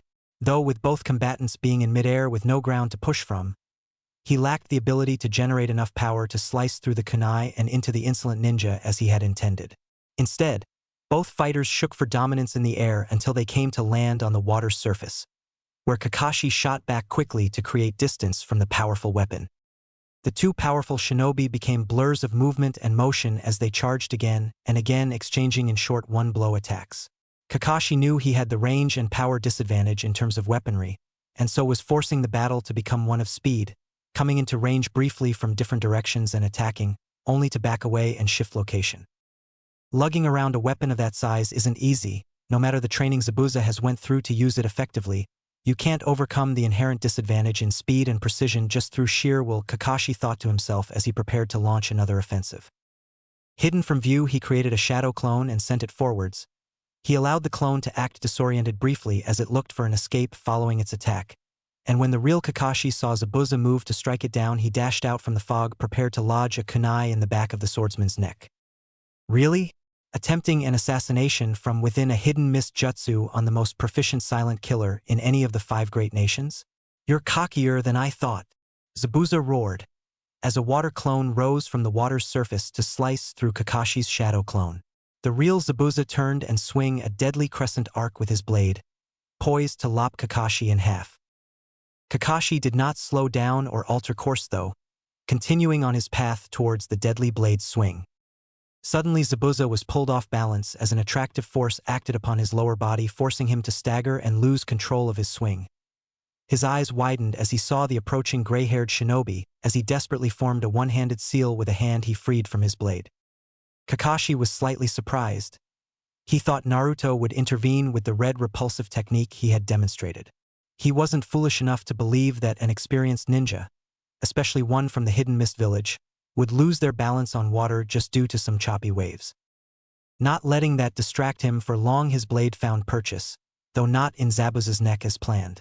The blade sunk into the rogue ninja's shoulder, as Zabuza directly manipulated the water clone he had made previously to move and deflect the attack, though it was destroyed in the process.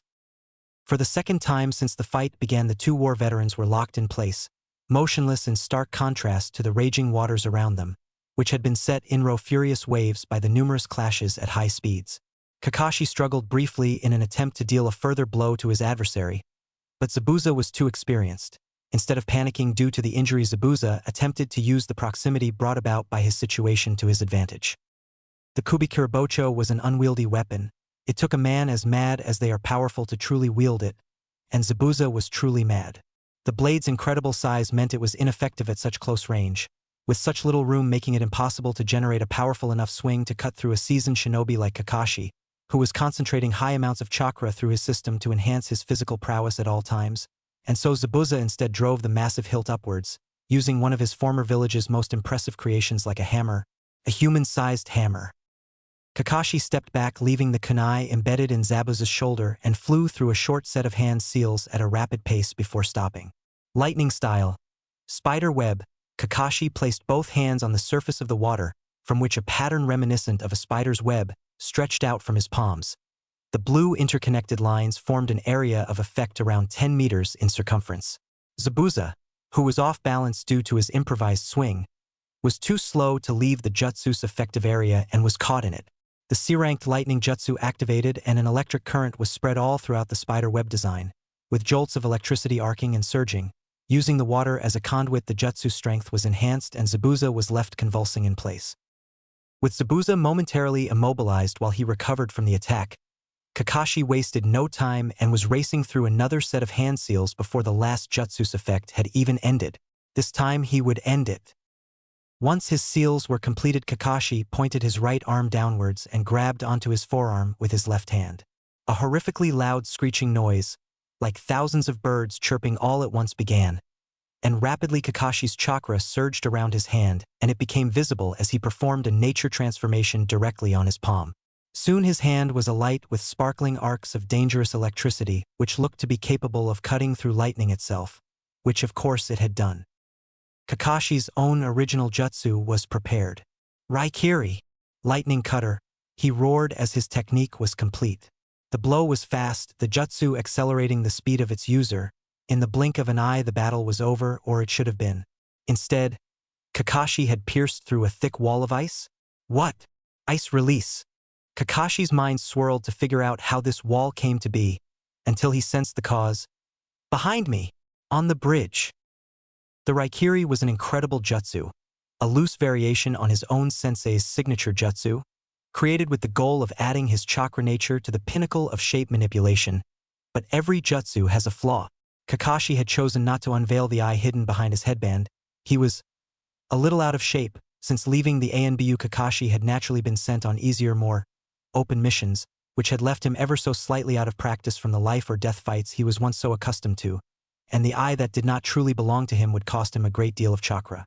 Left as the only jonin on this mission, for now, and in charge of the protection of his squad, losing too much chakra at this pivotal moment would only threaten to collapse this tenuous mission. However, with this choice he could not use the specific jutsu to its fullest.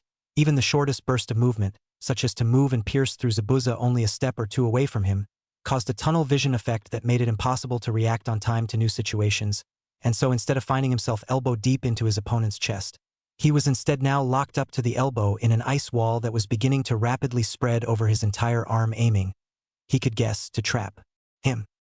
Naruto calmly watched the battle unfold from the small boat, now pushed quite far away from the confrontation by the powerful waves. "We're all dead. I'm going to die. I can't." What? Their small boat was frantic, with each occupant breathing and panting. Now freed from the killing intent that was directed at them, their minds were catching up to the situation they had found themselves in. None more so than the ferryman, whom had stopped shouting and resumed gasping for air, mouth opening and closing like a fish out of water, so desperate and yet frustratingly unable to gather any air in his lungs. Naruto spoke to him then, though he never moved his eyes from the fight that no other on the boat could see through this fog. "So how did that man, Zabuza, know we were traveling this way, I wonder? Of course, those two shinobi we met earlier were watching the path, waiting for Tazuna to return on the orders of the member of the Seven Swordsmen leading then, which has turned out to be our shark-toothed psycho here, so they knew he had left the land of waves. But how did they know we'd come this way, at this time, if we killed those two, devil bitches? Or whatever?" Naruto pondered aloud. His tone was thoughtful and not necessarily hostile, but the ferryman felt like he was being accused, and it became even harder to breathe, now with another bit of tension added, though this one unrelated to the fight between monsters currently ongoing somewhere in the fog. Naruto continued, as though unaware of the discomfort he was causing the man behind them. "Tazuna, this man is the one who first smuggled you off the island, no?" Naruto asked. There was no reply for a long while, as Tazuna had hardly heard the young blonde boy's question. Too frightened at the thought of that man was he. Too petrified of his life ending and his home being lost forever was he. Too saddened by the thought of his daughter and grandson living like this for the rest of what he was sure would be tragically short lives for the people he most loved. When his brain registered the question, he struggled out an answer. "Well, yes, this is Uraman, a man who has been by my side all my days and been supporting me since I started this bridge," Tazuna replied, not truly understanding the reason behind the question. Sasuke and Sakura too were puzzled at the seemingly pointless question regarding the man who had met them on the shore of the Land of Fire and, though seemingly reluctantly, offered them travel. Naruto hummed to himself briefly before continuing. "Then I suppose you have shared quite a lot about your plan with him? Like the details of your expected time frame and whatnot?" Tazuna bristled at the stupid question. "Of course I did. How else do you expect to reach the wave from your mainland without a boat and someone to sail it?" "Tisk," he replied harshly. Naruto thought for a moment before speaking. "Well, no need to fret over it, I suppose. Your friend's plan seems to be failing after all. Well, not that it's truly his plan, I'm sure. Remember this courtesy, Uraman. After all, we're here to save the land of waves and all its inhabitants. And that includes you. Even if you no longer deserve it, though I'm sure you had your reasons." The other occupants of the boat sat in silence, now coming to the realization that this was no random, unlucky encounter. This had been planned by the very man sat with them. With that, Uraman now began weeping silent tears. His lifelong friend was being targeted for trying to save him, trying to save everyone, and yet he had thought only of his own safety, enticed by a promise of a more lavish life after the wave fell to ruin, and he'd been discovered, outed to that very friend himself, though he supposed that maybe he didn't have the right to that word anymore. Sasuke, when he had picked up the meaning of Naruto's mumbled speech, shot a look filled with a myriad of emotions at the man lying prone, his chest convulsing as he tried to hide his whimpers. Treachery. Why is everyone in this world so damn quick to betray their family? Just like him. Sasuke felt rage build up inside and considered that maybe any who betray and kill their family deserve death. Just as his brother would die at his hands, perhaps this man should too. But before the thought could fester any longer and turn to action, Tazuna spoke. "Uraman." Tazuna held a look of hurt as he gazed at an old friend, and yet his words followed a different path. "I understand," he whispered. "What?" came the shallow reply from Uraman, his voice barely reaching over the lump in his throat. Tazuna looked in the direction he knew his house to be, where Tsunami, his daughter, was waiting with his grandson Inari. He thought of the man they had lost at the beginning of this revolution and the effect it had on their small family, and felt that perhaps had it been Tsunami or Inari that had been taken instead, maybe his will would have faltered. "There is nothing you need to say to me, I understand. That fear of losing them drives men like us to do things none could begin to grasp. But I too have family, and it's for them that I am standing up to Gato, even if it makes us a target. What life is to be had in that place once that wretched man has pillaged it?" Tazuna roared. Naruto paid it no further mind after that, leaving the men to argue over ideals they didn't have the power to uphold anyway, as he instead watched Kakashi perform a lightning-style jutsu that left Zabuza wide open. He paid apt attention when his sensei began molding an unbelievable amount of chakra into his hand and knew the fight was over. What struck him first about the fight was how quick it was, not necessarily the speed of their movements or the pace of their hand signs, which were still incredibly impressive, but instead how quickly the fight had started and ended. A true battle between shinobi of the highest caliber, and it was already over, one mistake taken advantage of and capitalized on, and it was effectively game over. Kakashi truly is a master of battle. His speed, precision, decision-making, they're all honed to perfection. No wasted movement. His chakra is perfectly manipulated and controlled to create power without wasting a drop. Naruto could not help but marvel at the man who had become his sensei. Yet, something was wrong. All of a sudden, there was another chakra signature approaching the battle, its color a vivid and gleaming white, shining like a lighthouse through the fog. The new figure rapidly manipulated their chakra and performed a jutsu. "Shit!" Naruto exclaimed as he watched the jutsu prevent Kakashi from ending their opponent's life. The wall rising up shone in the same color as its creator and seemed almost sentient as it began growing over his sensei's arm. "What? Naruto, what's happening? Is Kakashi-sensei hurt?" Sakura's nervousness returned in full as her attention was stripped from the two old men now hugging and crying, snot all over each other. Hearing her teammate, who so far had looked oddly calm, appear seriously panicked and concerned did not fill her with hope. She received no answer. Naruto watched as the new mysterious person landed near the fight, fearing that they would use this opportunity to attack Kakashi. His mind furiously attempted to come up with a solution. The boat had been pushed too far for his techniques to have the effectiveness necessary to save Kakashi, so he needed to get closer. He could warp over, but then he would be a sitting duck as he was unable to perform the technique that both Kakashi and Zabuza were using to walk on water. Being unable to do something was Naruto's least favorite thing in the world. He was goddamn Naruto Uzumaki, and yet he was incapable of doing anything more than being a bystander.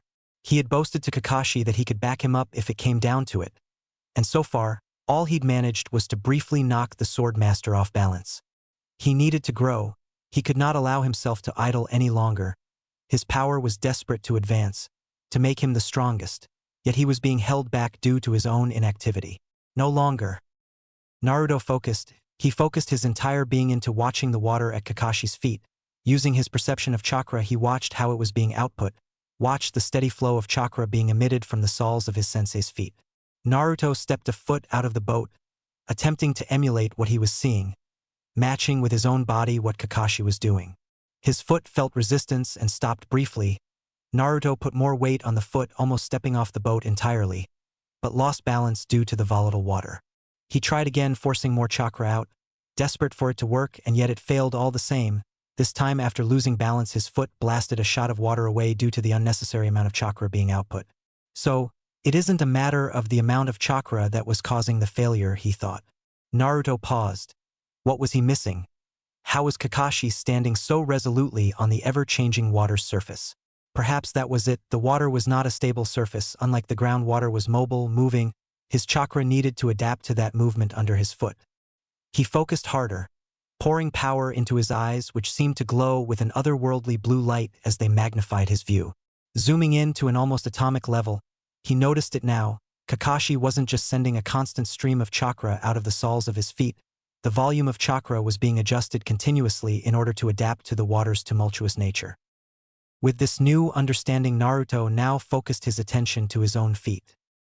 He began to apply this new knowledge. He struggled briefly, his feet slipping into the water when hit with a particularly difficult current to match, but slowly he stepped his remaining foot off the boat and stood on the water. His team stared dumbfounded as he achieved a feat of chakra control only meant to be learned after a steady progression which included learning how to walk on solid surfaces like walls and ceilings. But Naruto had skipped that through sheer will and talent. Wah! Sakura gasped. She had been trying to get his attention since he exclaimed earlier and seemed panicked. She watched as he attempted something clearly too difficult for them at their level and continued to question why he was even trying to go over there. She didn't want to think about the only scenario in which that would be necessary, the scenario in which their sensei had lost. But she had to remind herself painfully yet again that Naruto was different from them. No different from her. Sasuke was much closer to Naruto than he was her. Sasuke knew why Naruto was worried. He couldn't see through this damned fog like his blonde teammate, but he was no fool.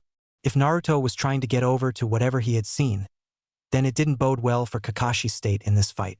Sasuke had benefited from coming from an exclusively shinobi familial background, even if he didn't get to enjoy long with them. As such, he was privy to a couple of techniques regarding chakra control his brother had shared with him. He bristled at the ease with which he still thought of that man as his brother. Sasuke knew that the water-walking chakra technique was an elevated step of chakra control following after a shinobi learned the wall-walking technique. They followed this order of teaching because, while a wall is stable, all it requires is finding the right amount of chakra output to stick yourself and then maintaining it. He had begged Itachi to teach him this when he was younger, and yet all he had been met with was, "Sorry Sasuke, maybe next time. Enjoy your time with friends instead of worrying over training," his brother had said as he reached out and poked his forehead with 2 fingers, an action that Sasuke had hated, because it meant his brother was leaving.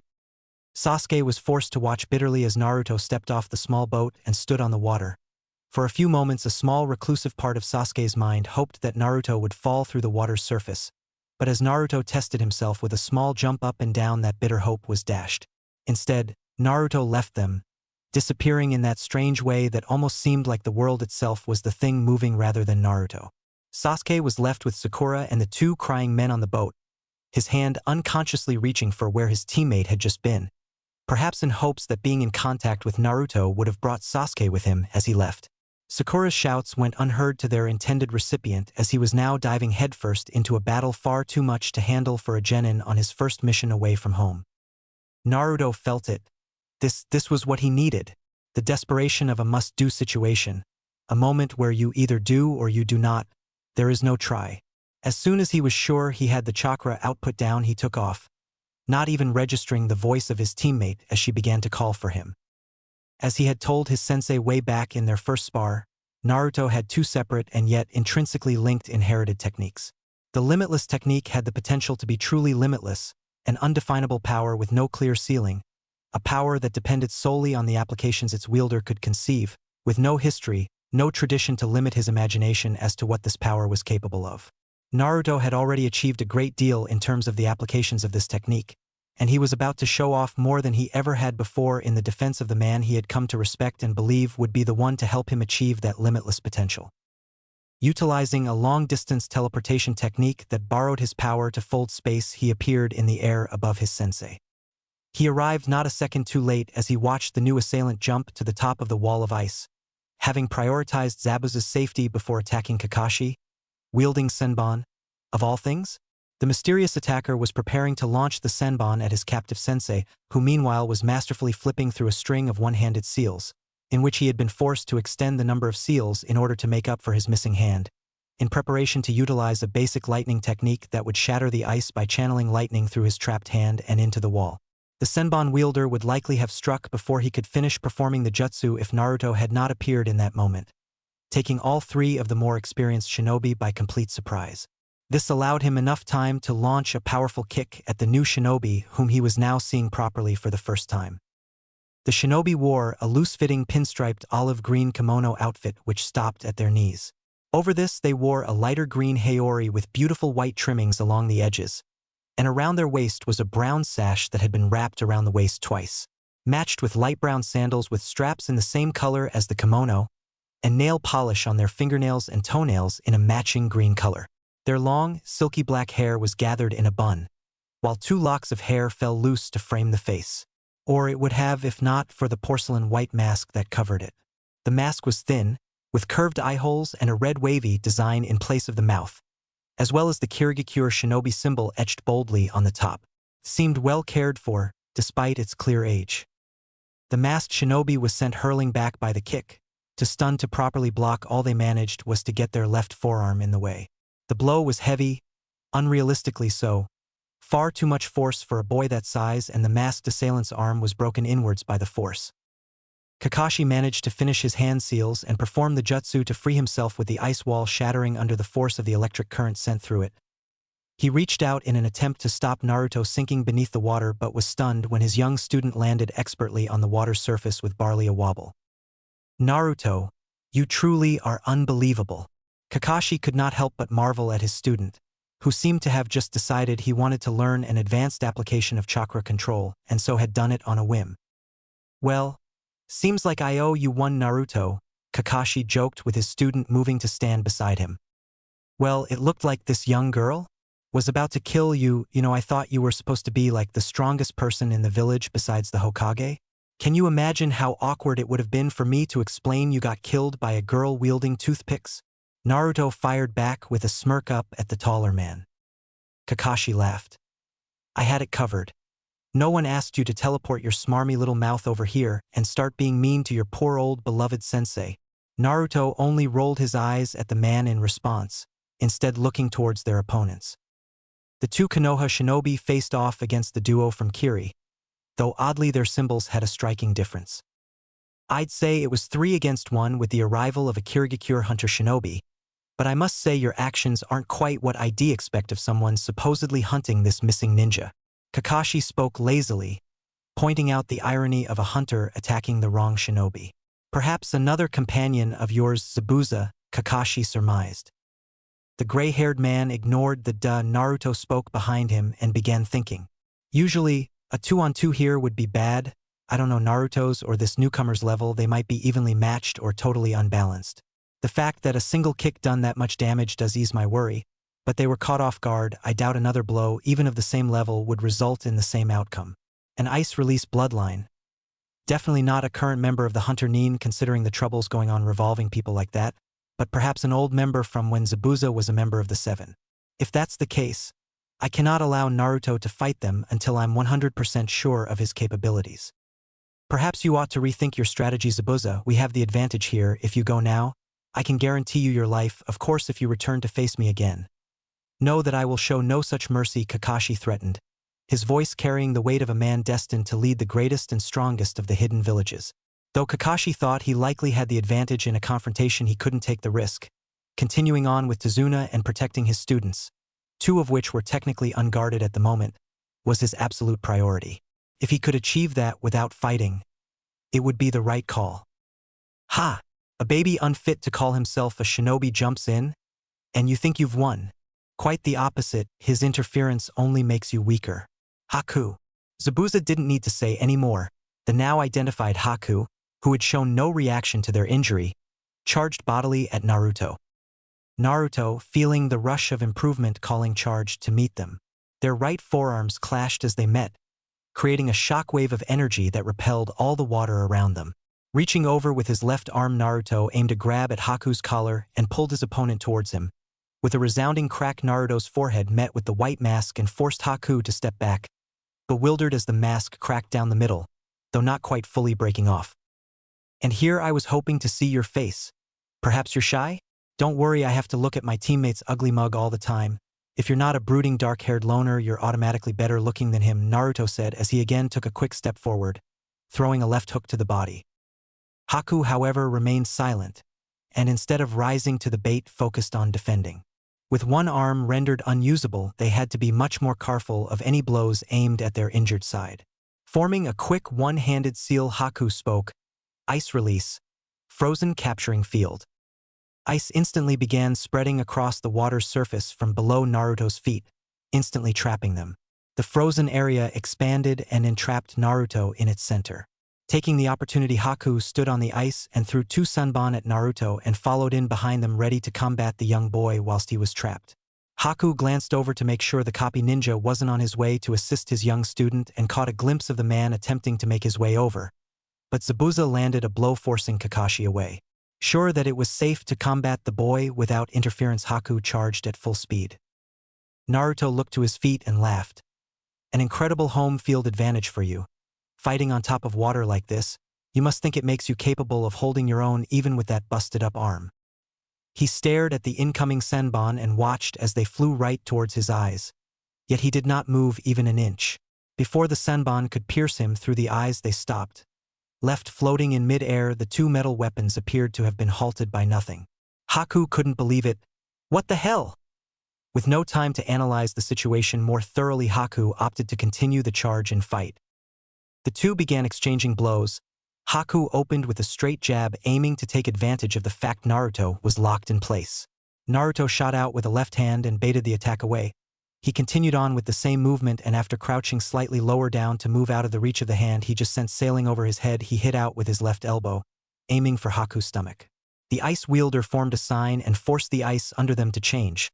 A sharp stalagmite-shaped shard of ice erupted upwards, aimed for the boy's gut. Haku expected him to abandon his attack and protect himself. Yet Naruto only smiled. Haku was sent skidding back almost to the edge of the floating iceberg they were fighting atop when Naruto's elbow landed. The boy's blows hurt. Haku couldn't understand why they were so painful. It's almost as though I'm being pulled into the blow at the same time, though it's irrelevant now that ice shard will have stabbed through his gut. Yet when Haku recovered, it was not to the sight they expected to see. The icicle was suspended, fighting against an unseen force in its attempt to run the boy through. Then it shattered, losing whatever unseen battle it had been having. Impossible.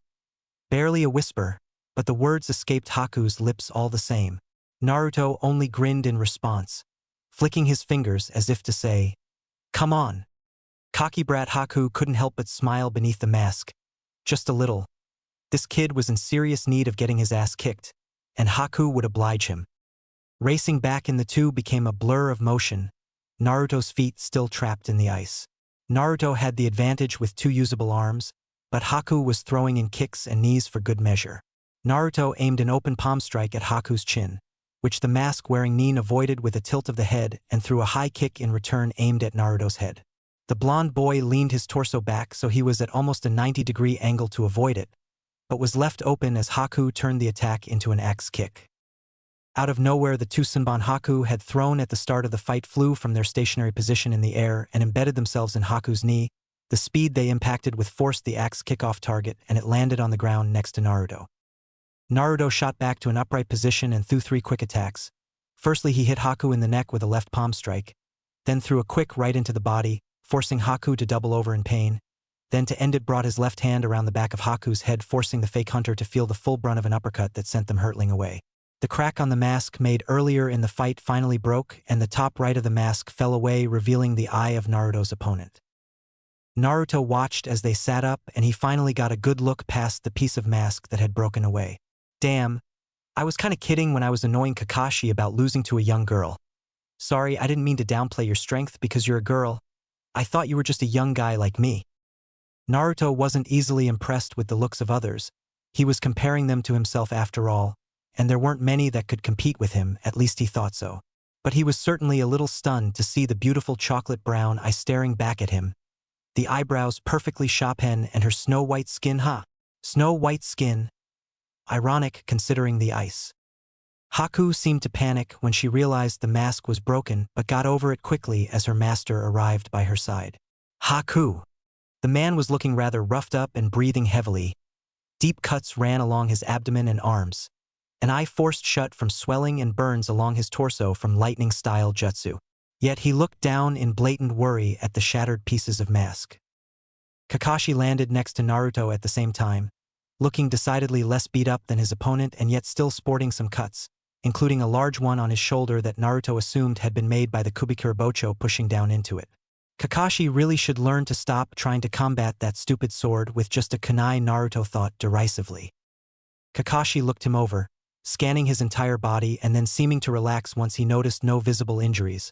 His eyes, one his usual black and the other a brilliant blood red containing 3 tomo encircling the center pupil, creased up in amusement when they landed on his feet, which were still encased tightly in ice. "Need a hand, or were you just feeling warm?" the man asked with a smile hidden behind his mask. Hilarious Naruto was unamused. Kakashi watched as Naruto focused, and then the ice around his feet rumbled, cracked, and shattered as the boy freed himself.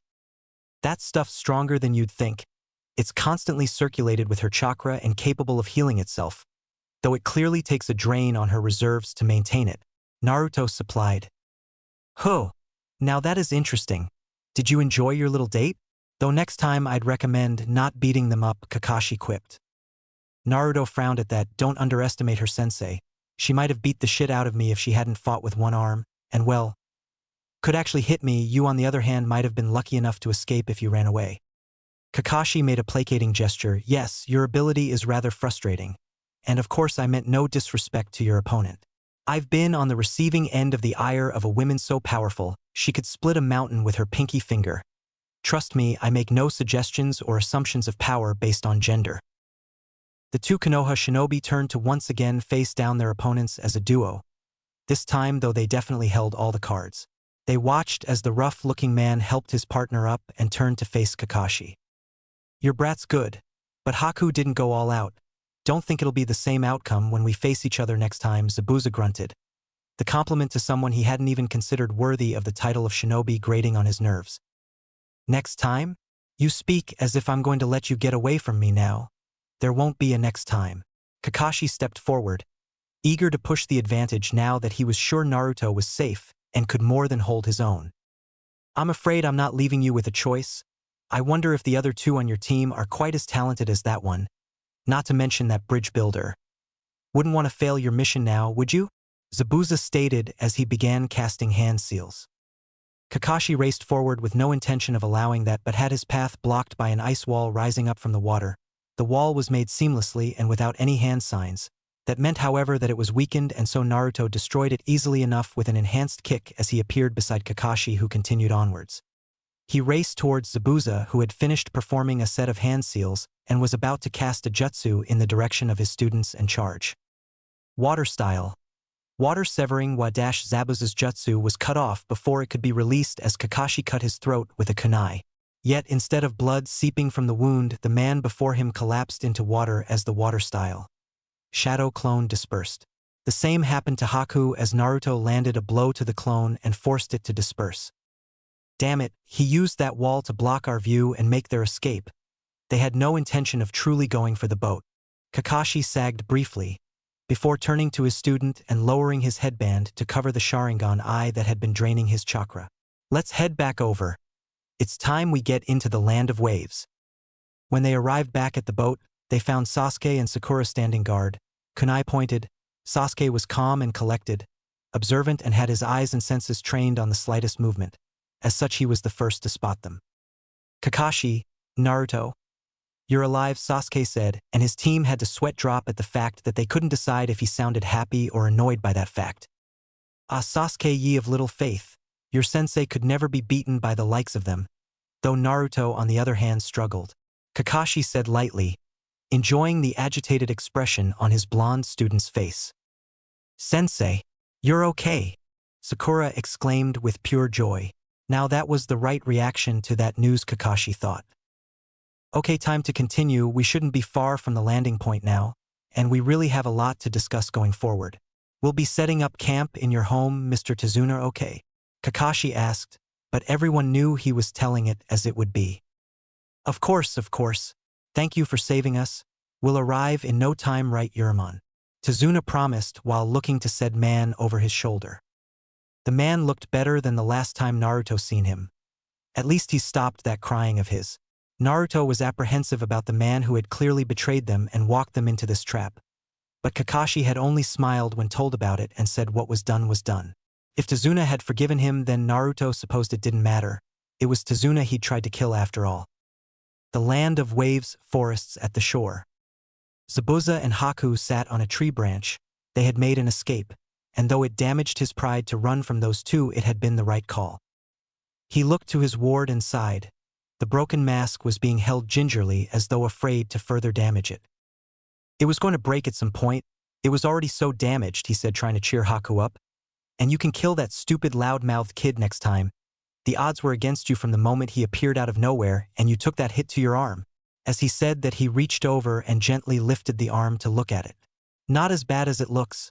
More of a fracture than a clean break. Still, that punk's got some crazy power, beating Haku and without so much as a scratch.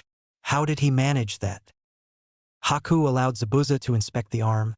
They were too busy replaying that fight in their head, staring down at the mask that had once belonged to Zabuza. He had entrusted that mask to me, and I broke it. I wasn't strong enough to protect it, to protect his dreams. Zabuza only sighed again and looked off into the trees. Time to head back. That little bastard's gonna give me such a headache.